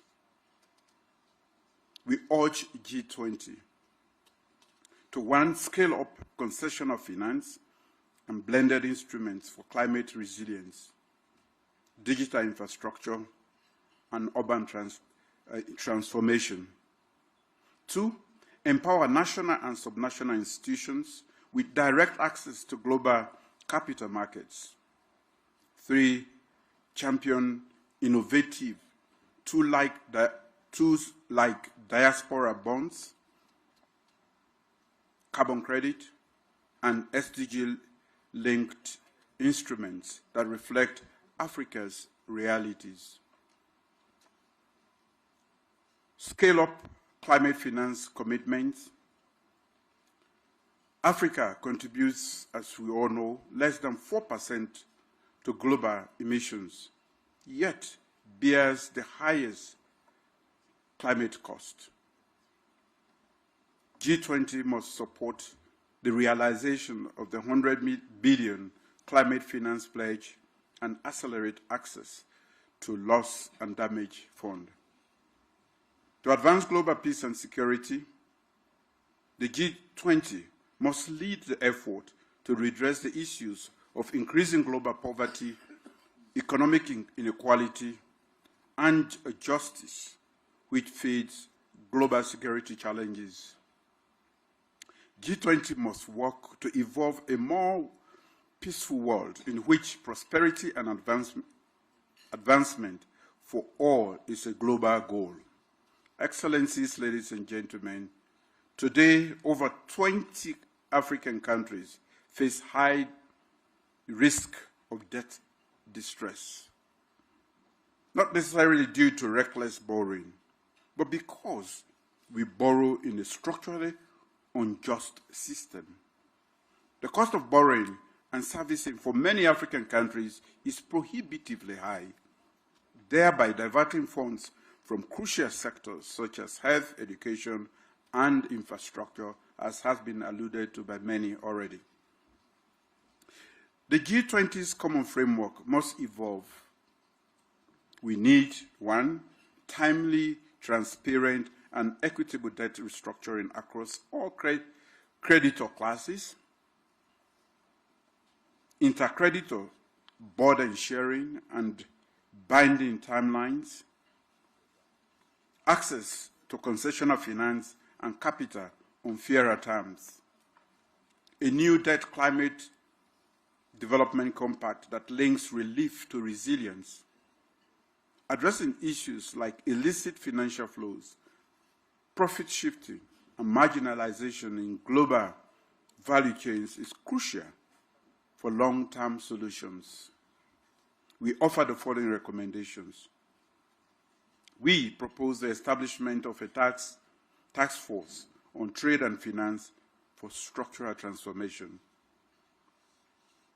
2, we call on multilateral development banks to create dedicated credit lines for regional and urban development. We urge the summit to adopt a multi-pronged approach on fiscal space, financial innovation, and institutional capacity as the foundation of a new global economic architecture. And finally, we call for a recommitment to the multilateral trading system that we are used to. Thank you. Thank you, President Mahadabio. Your Excellencies, I'd like to announce that we will be taking a family photo in about half an hour and 30 minutes. When we have finished the guest country speakers list, which we will finish shortly. Thereafter, we will take a family photo and stretch our legs before we come to listen to the inputs from international organizations. I now call upon His Excellency, Prime Minister and Minister of Finance of the Republic of Singapore, Mr. Lawrence Wong, to take the floor. Thank you, President Ramaphosa. Excellencies, I start by thanking President Ramaphosa and the South African government for their excellent arrangements and for inviting Singapore to this historic G20 summit, the first time on African soil. The agenda today is on growth, and growth can only be sustained in a stable global environment. For decades, the rules-based multilateral system anchored by the WTO provided this stability.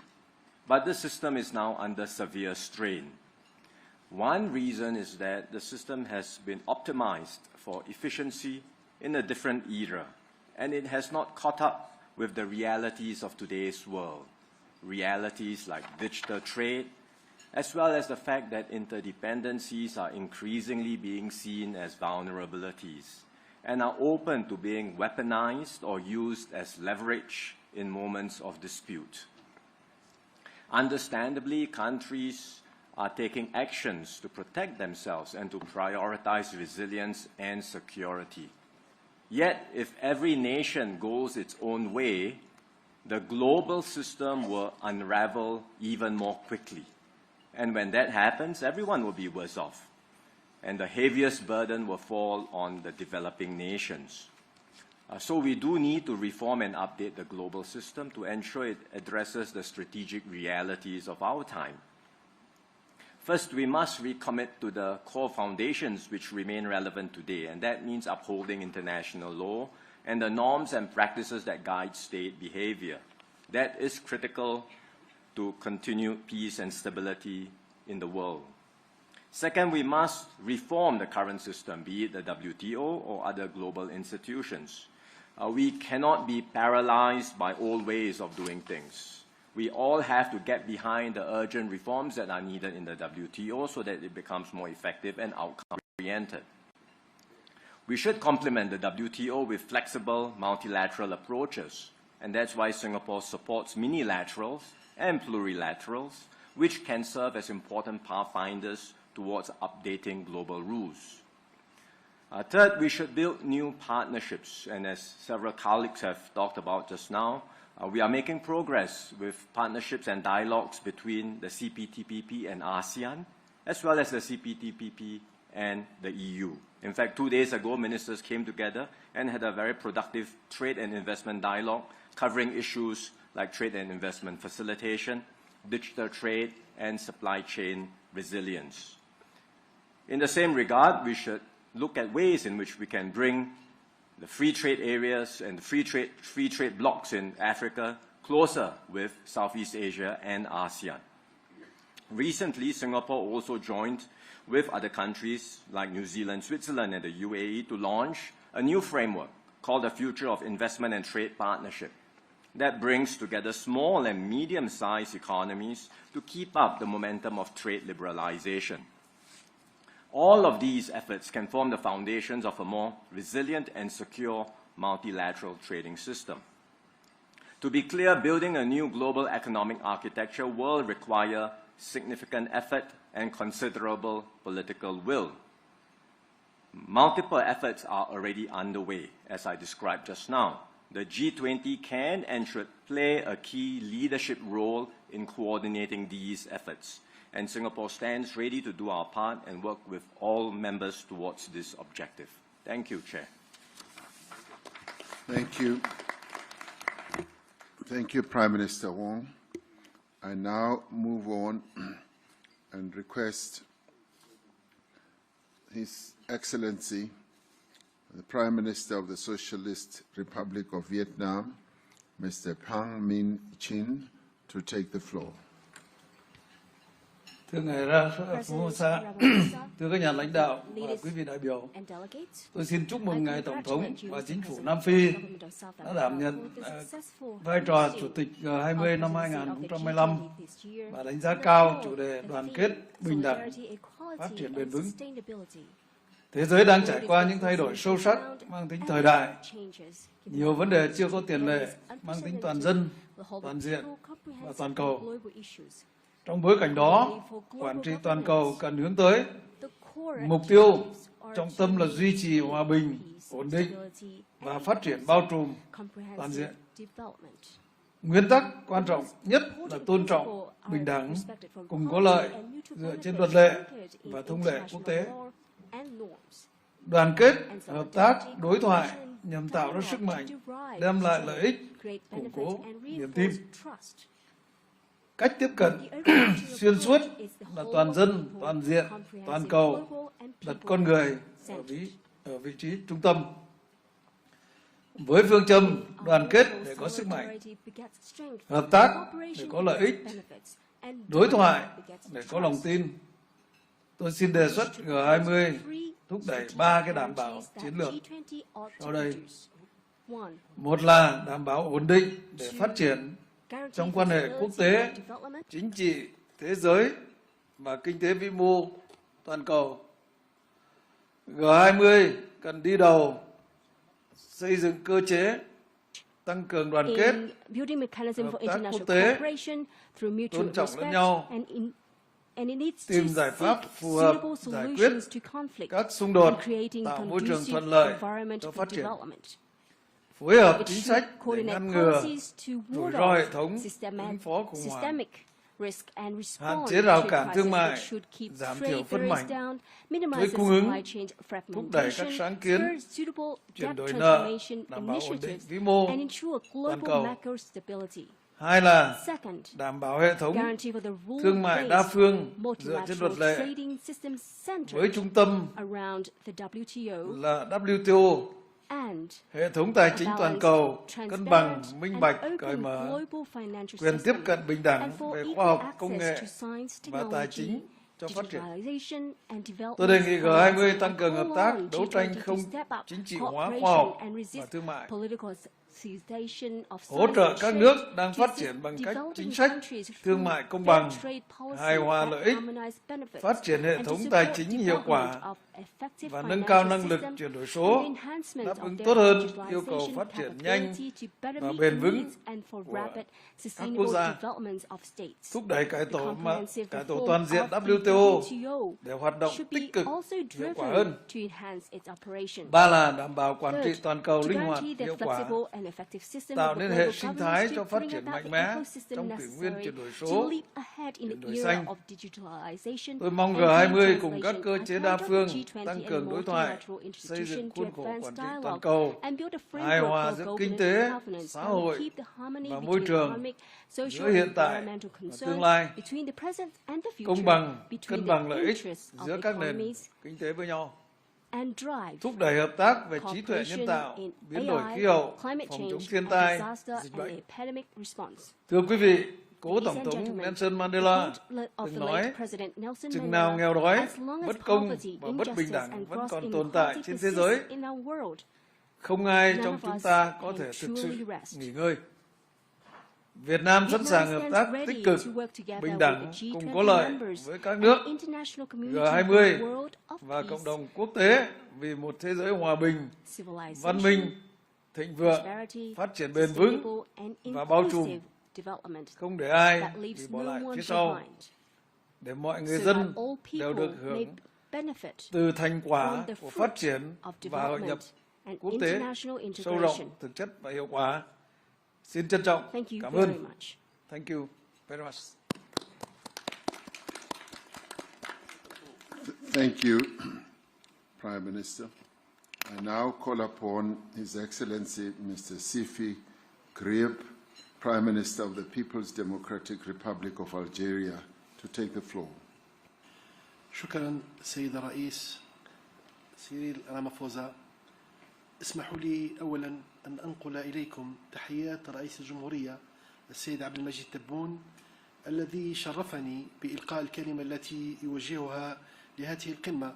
هذا نصها: فخامة الرئيس سيريل رامافوزا رئيس جمهورية جنوب أفريقيا، أصحاب الفخامة رؤساء الدول والحكومات، السيدات والسادة الحضور الكريم، يسعدني بداية أن أعرب عن خالص شكري لفخامة الرئيس سيريل رامافوزا على دعوته الكريمة لبلدي للمشاركة في هذه القمة الهامة التي نفخر بانعقادها لأول مرة في أرض إفريقية، مشيدا عاليا بالأولويات والمواضيع المقترحة خلال جلساتها، بما يعكس إدراكا ووعيا كبيرين بحجم التحديات المعقدة التي تواجه عالمنا اليوم.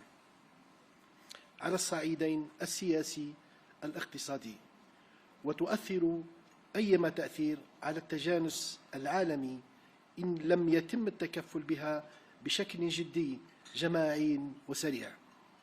السيد الرئيس، فيما يخص الأولويات المطروحة على طاولة اجتماعنا هذا، اسمحوا لي بالتطرق إلى النقاط التالية. أولاً، تجدد الجزائر الدعوة إلى معالجة عاجلة لمسألة ثقل المديونية وخدماتها على الدول النامية والأكثر فقراً من خلال مقاربة تتضمن مسح جانب منها أو تحويلها إلى استثمارات مباشرة ومجدية في هذه الدول، مع مراعاة ضرورة تصحيح التعقيدات التقنية لمسألة تقييم المخاطر من خلال إصلاحات عميقة تسمح بإيجاد مخرج للدول التي تئن تحت وطأة الديون السيادية.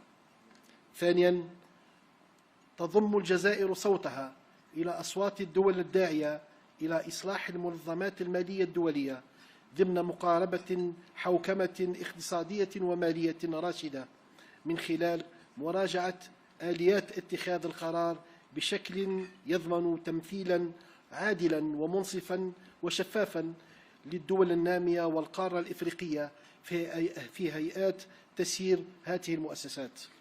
ثالثاً، إن الجزائر التي ما فتئت ترافع من أجل تعبئة التمويلات الدولية وحشد الموارد لدعم الجهود العالمية لتمكين الدول النامية والدول الأكثر فقراً من وسائل وتكنولوجيات الانتقال نحو استعمال الطاقة الخضراء، تدعو من هذا المنظر إلى تجسيد شراكات ثنائية ودولية في هذا المجال.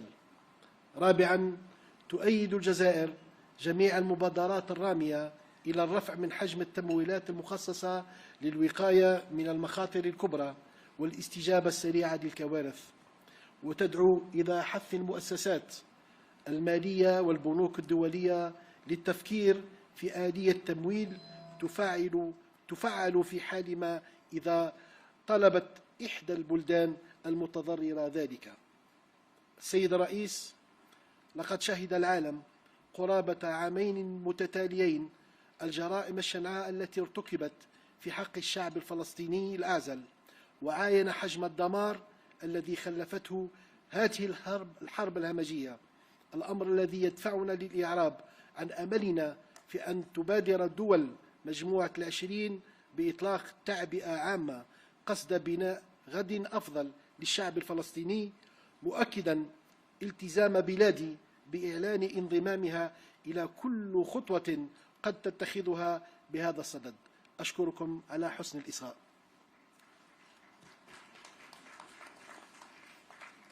Thank you. There was no real instantaneous translation to that input. Could the translation people look into it? But we now move on. Can it be done now? Yes, let it be done. Excellency President Matamela Cyril Ramaphosa, President of the Republic of South Africa, Excellencies, Heads of State and Government, ladies and gentlemen, distinguished guests. I would like to convey to you the greetings of the President of the Republic, Mr. Abdelmajid Tebboune, who entrusted me with delivering his address to this summit as follows. Excellency President Cyril Ramaphosa, President of the Republic of South Africa, Excellencies, Heads of State and Government, ladies and gentlemen, distinguished guests. Permit me to start by expressing my sincere gratitude to His Excellency President Cyril Ramaphosa for his kind invitation to my country to participate in this important summit, the first ever held on African soil, which represents a moment of immense pride for our entire continent. Algeria highly commends the priorities and topics proposed during this session, which reflect a profound understanding and awareness of the magnitude of the complex challenges facing our world today, both politically and economically, and which will significantly impact global harmony if not addressed seriously, collectively, and swiftly. Mr. President, with regard to the priorities put before us in this meeting, allow me to make the following comments. First, Algeria reiterates its call for an urgent solution to the issue of the burden of the debt and its servicing on developing and poorest countries. This solution should include a partial debt write-off or its conversion to direct and viable investments in these countries, while taking into account the need to correct the technical complexities of risk assessment through profound reforms that will provide a way out for countries struggling under the weight of the sovereign debt. Second, Algeria joins the voices of countries calling for the reform of international financial organizations within a framework of sound economic financial governance.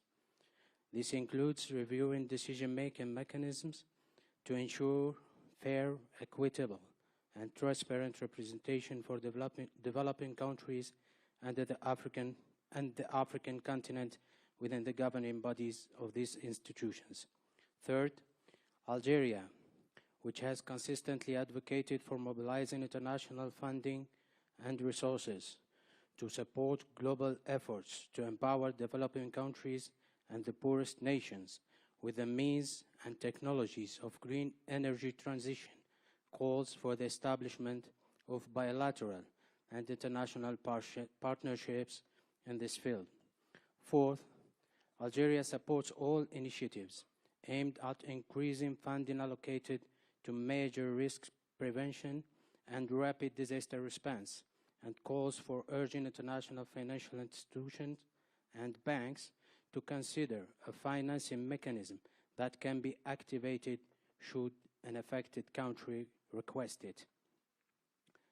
Mr. President, for nearly 2 consecutive years, the world has witnessed the heinous crimes committed against the defenseless Palestinian people and has seen the extent of the devastation wrought by this war. This compels us to express our hope that the G20 countries would launch a comprehensive mobilization to build a better future for the Palestinian people, and I reaffirm my country's commitment to supporting any step they may take in this regard. Thank you for your kind attention. Thank you. I'd now like to call upon the Prime Minister of the Arab Republic of Egypt, Dr. Mustafa Medboli, to take the floor. His Excellency Cyril Ramaphosa, President of the Republic of South Africa, Excellencies, Heads of the States and Government, ladies and gentlemen, I am delighted to join you today on behalf of His Excellency President Abdel Fattah el-Sisi at the G20 Summit. I would like to express my sincere gratitude to the sisterly Republic of South Africa for the warm hospitality and excellent organization of the first summit on African soil, and to express Egypt's deep appreciation to the South African G20 presidency for its kind invitation to participate as a guest in the G20 meetings this year. We also commend South Africa's leadership in steering the group's work and in advancing Africa's priorities. In a world faced by unprecedented global challenges, the G20 has a critical role in addressing the main global economic challenges, including the reform of the international financial architecture to ensure that it is responsive to the developmental needs of developing countries. This includes enhancing access to concessional finance through establishing new financial mechanisms, while strengthening the effectiveness of existing ones, improving the business models and financing capabilities of the IFIs and the MDBs, and ensuring stronger representation of developing countries in the global economic governance. It is also imperative to reform the complicated global debt landscape by establishing new mechanisms for managing debt in a comprehensive and sustainable manner in low-income and middle-income countries. We also aspire to reinvigorate the global commitment of multilateralism, including the rule-based multilateral trading system with the WTO at its core, to promote trade as an engine of sustainable development and inclusive growth. Excellencies, peace and development are strongly interlinked. The Sharm el-Sheikh Peace Summit that ended the war in Gaza paved the way for a more stable, peaceful and prosperous Middle East. We welcome the adoption of the Security Council resolution on Gaza Strip on November 17th, and we stress the urgent need to start the implementation of the second phase of President Trump's plan to deal with the humanitarian catastrophe in Gaza through providing the necessary humanitarian assistance and to embark on the early recovery and reconstruction of the Strip without delay, while working at the same time on a final settlement of the Palestinian question based on the two-state solution. Egypt will host an international conference on the early recovery and reconstruction in Gaza, and I invite your countries to participate in it. In conclusion, I look forward to achieving constructive outcomes out of this summit to fulfill the aspiration of our peoples for a better world. Thank you very much. Thank you, Prime Minister. I now would like to request the Vice President of the Federal Republic of Nigeria, Vice President Kashim Shettima, to take the floor and address us. Mr. President, Heads of State and Government, Excellencies, let me at the outset express appreciation to His Excellency President Matameta Cyril Ramaphosa for the warm reception in this beautiful city of Johannesburg. May I further use this opportunity to congratulate him on the successes of the South Africa G20 presidency, including his purposeful leadership in steering the affairs of the group in a number of processes and negotiations which will culminate in a leader's declaration. Nigeria, as one of the invited guest countries of this year's G20 summit, commends the concerted efforts of the group in mobilizing action towards accelerated attainment of inclusive sustainable growth, where financing for development is guaranteed and no one or country is left behind. The theme of the Session 1 of the Leaders Summit, Inclusive and Sustainable Economic Growth, leaving no one behind, building our economies, the role of trade, financing for development, and the debt burden is apt and speaks to the challenges of developing countries. The current multilateral framework do not adequately reflect the realities of today's world. Many developing nations continue to face systematic barriers to economic growth, trade, and financial inclusivity. For trade to be truly inclusive, the G20 must take bold steps towards reforming the international financial architecture and global institutions. Only a more equitable and effective system can fairly manage global financial flows, address recurring debt crises, and respond to the needs of all nations, especially those in the global south.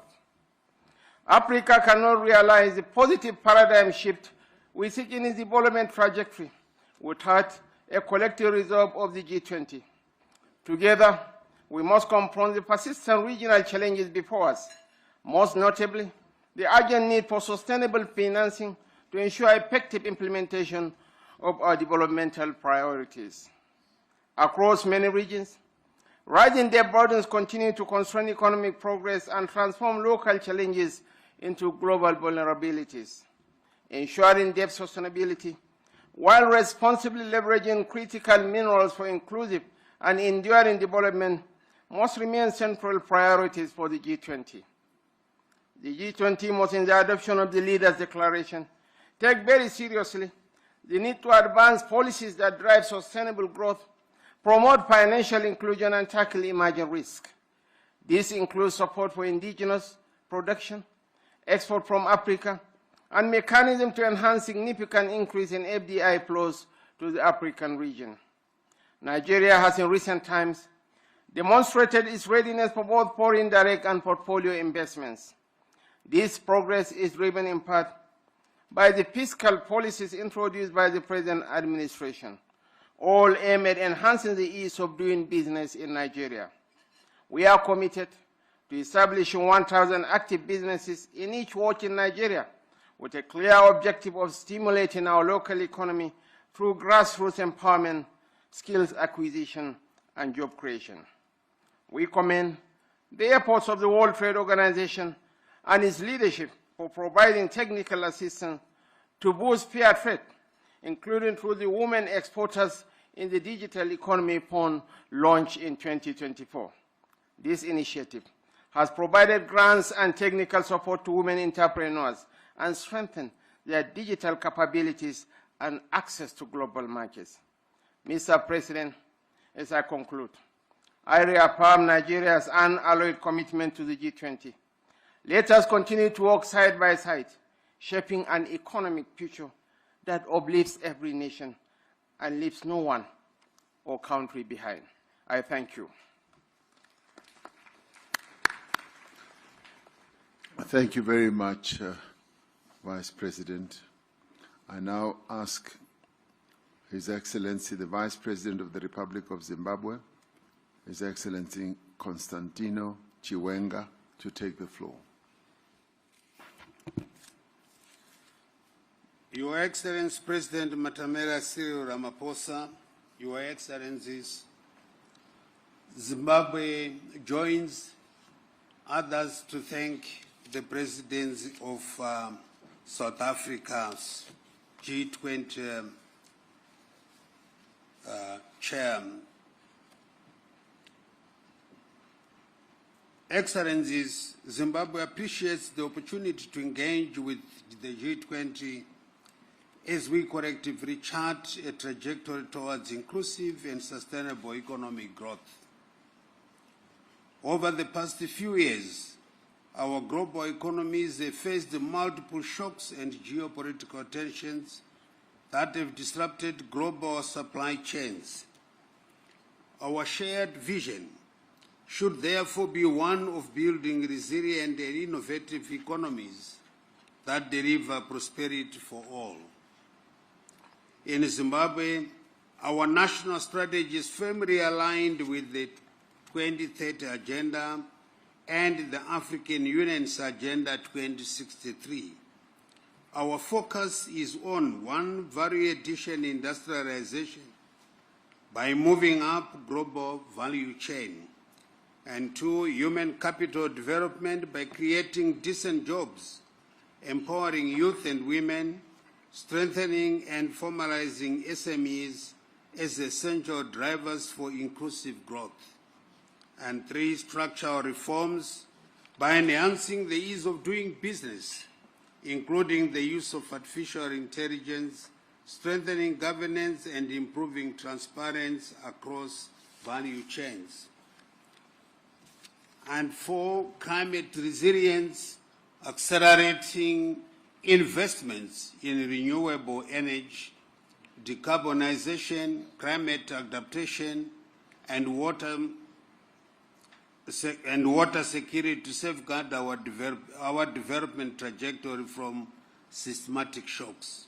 Excellencies, the G20 must reinforce a fair and transparent multilateral trading system under the World Trade Organization. Equally, critical is addressing the major challenge of assessing affordable and sustainable finance.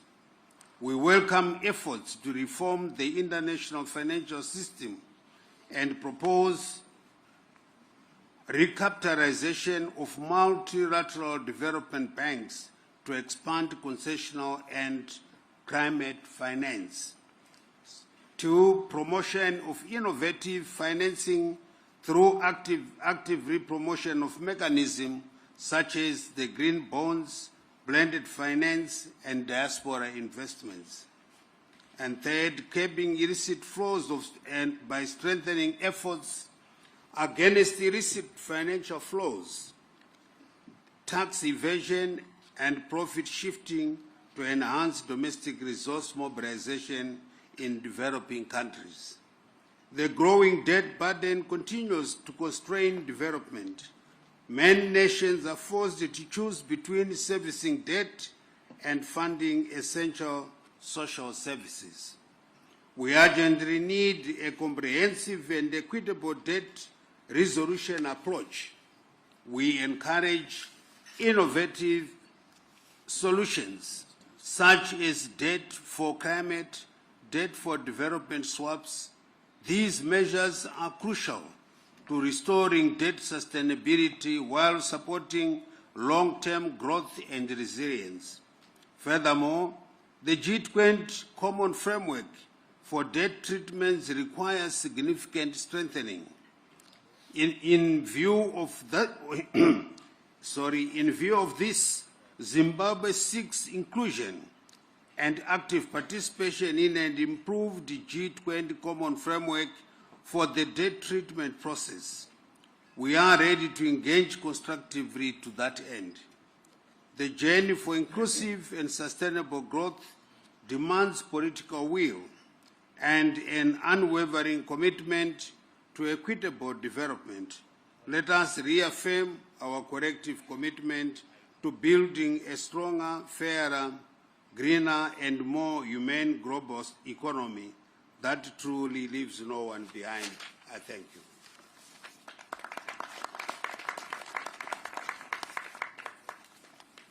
Thank you, Vice President Chiwenga. I now have my last two speakers before we take a leg stretch break in order to go and take the family picture. Soon we will be able to stretch our legs. I now ask His Highness Sheikh Khaled bin Al Nahyan, the Crown Prince of Abu Dhabi, the United Arab Emirates. Please take your floor. شكرا فخامة الرئيس. فخامة سيريل رامافوزا رئيس جمهورية جنوب أفريقيا الصديقة، أصحاب الجلالة والفخامة والسمو، أصحاب المعالي والسعادة، الحضور الكريم، يسعدني في البداية أن أنقل إليكم تحيات صاحب السمو الشيخ محمد بن زايد آل نهيان رئيس الدولة حفظه الله، وتمنياته بالنجاح أعمال قمة مجموعة العشرين. وتقدم بخالص الشكر إلى فخامة الرئيس سيريل رامافوزا على دعوته الكريمة لدولة الإمارات للمشاركة في أعمال مجموعة العشرين لهذا العام. وكذلك عن تقديرنا للجهود التي تبذلها رئاسة جنوب أفريقيا في استضافة القمة لأول مرة في القارة الأفريقية. السيدات والسادة، يأتي اجتماعنا اليوم ليجسد روح الشراكة العالمية ويدعم ترابط الأسواق والتكامل الاقتصادي بين الدول and to express the UAE's appreciation for the efforts undertaken by the South African presidency in hosting the summit for the first time in Africa. مع شركائها على تعزيز مسار التعاون الاقتصادي العالمي وترسيخ نظام تجاري دولي متوازن. Ladies and gentlemen, our meeting today embodies the spirit of global partnership, strengthening collaboration between economies across every region of the world. في صياغة The UAE مستقبل continues to النظام work التجاري closely with its العالمي partners to drive global economic مما cooperation. يعزز الوصول We are committed إلى to building أفضل a balanced and الحلول transparent التمويلية international trading system, a لتطوير system that is المشاريع inclusive and التنموية effective, that enables the والاستثمارية participation في مجالات of developing التكنولوجيا countries in shaping المتقدمة the future of والطاقة global trade, والصحة and that والزراعة، ensures access to better مع financing تركيزنا solutions المستمر على to بناء advance القدرات development. ونقل المعرفة وتمكين المجتمعات. In addition to advanced development, ويسرني also اليوم investment projects across أن critical أعلن sectors, including عن إطلاق advanced مبادرة دولة technology, الإمارات energy, health, and الذكاء agriculture. الاصطناعي In من أجل addition, the التنمية UAE continues to prioritize building التي capabilities, تخصص transferring مليار knowledge, دولار and empowering أمريكي communities. لتمويل مشاريع الذكاء Today, الاصطناعي I'm pleased to announce the launch في of the الدول UAE الأفريقية initiative, AI for Development, بهدف which دعم التنمية allocates $1 الاقتصادية billion والاجتماعية to من خلال finance artificial تعزيز intelligence منظومة projects البنية in التحتية African الرقمية nations. This والارتقاء initiative will strengthen digital بالخدمات infrastructure الحكومية to support social and لرفع economic الإنتاجية development, enhancing وتحسين government جودة services الحياة. to boost productivity and الحضور improving الكريم، quality of life. نجدد اليوم تأكيد Distinguished التزام guests, دولة الإمارات today العربية we المتحدة reaffirm the UAE's بالعمل commitment مع to جميع working with all شركائها its partners in في the مجموعة G20 العشرين to لترسيخ advance مسيرة التنمية development and والازدهار prosperity across في the العالم world. أجمع. Thank you. شكرا لكم.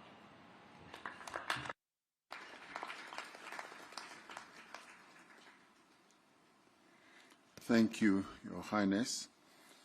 My last speaker in this segment, before we take a break for the family photo, whereafter we will then get international organizations to have their opportunity to speak. I now ask His Excellency Mr. Lee Kinyanjao, the Minister of Investment, Trade and Industry in the Republic of Kenya, who are also chairpersons of the East African Community. Please go ahead. Thank you, Excellency. I talk on behalf of His Excellency Lee Kenyajui, the Minister of Trade and Industry. I wish to take this opportunity to thank you for the invitation and the warm reception. So His Excellency President Cyril Ramaphosa, President of the Republic of South Africa and Chair of G20, Excellencies, Heads of State and Government, distinguished guests, ladies and gentlemen, we wish to record our profound appreciation to the South African Presidency of the G20 for its diligent stewardship and unwavering commitment to advancing a more equitable global economic order. We acknowledge the indispensable role that the G20 continues to play in addressing the deep-seated structural constraints confronting developing economies. This summit presents an excellent opportunity for us to examine the current state of play in the global economy as we devise the best trajectory towards achieving sustainable, inclusive, and transformative development. In this regard, we wish to express our support for the call to reform the international financial architecture so that it may deliver more substantial, more accessible, and more equitable development financing. As regions, we confirm our readiness to collaborate closely with all the relevant partners to ensure that the East African Community region and the common market for East and Southern Africa and the African continent as a whole are not merely beneficiaries, but full equal participants in the shaping of a more inclusive, sustainable, and representative global economy. Excellencies, ladies and gentlemen, we welcome G20 efforts to advance global disaster risk financing, investment in early warning systems for all, and strengthen capacity building across developing regions. We further support stronger G20 leadership in delivering predictable, adequate, and accessible climate finance for both adaptation and mitigation. This includes honoring existing commitments and developing new fair financing instruments that reflect the needs of vulnerable regions. The East African Community and COMESA remain committed to transforming food systems to become more productive, climate resilient, nutrition sensitive, and inclusive, especially for smallholder farmers, women, and youth. Chair, we stand ready to work with all partners, including G20, to deepen cooperation in agricultural research, seed systems, trade facilitation, storage logistics, while advancing value addition and intra-regional trade to reduce vulnerability to external shocks. I thank you. Well, thank you very much. We will now get the announcements of how the family photo will be taken in the various segments, and thereafter we will be able to come back, and I'd like to give us 20 minutes to have the photo taken and thereafter come back so that we can resume the whole process of getting our international organizations to take the platform. So we will get the announcements now. Your Excellencies, we now invite you to the family photo, which will be done in 2 phases. The first photo will only include G20 members. Thereafter, for the second photo, we will invite every other invited guest and international organization on the family photo stage. Kindly note that in the first row will be G20 members, the second guest countries, and the third, international organizations. Excellences, nous vous invitons à la photo de famille qui aura lieu en 2 étapes. En premier lieu, les pays membres seulement. En deuxième, tous les autres participants seront invités à rejoindre les pays membres. Au premier rang, les pays membres du G20. Au deuxième, les pays invités. Au troisième, les organisations internationales. Je vous remercie.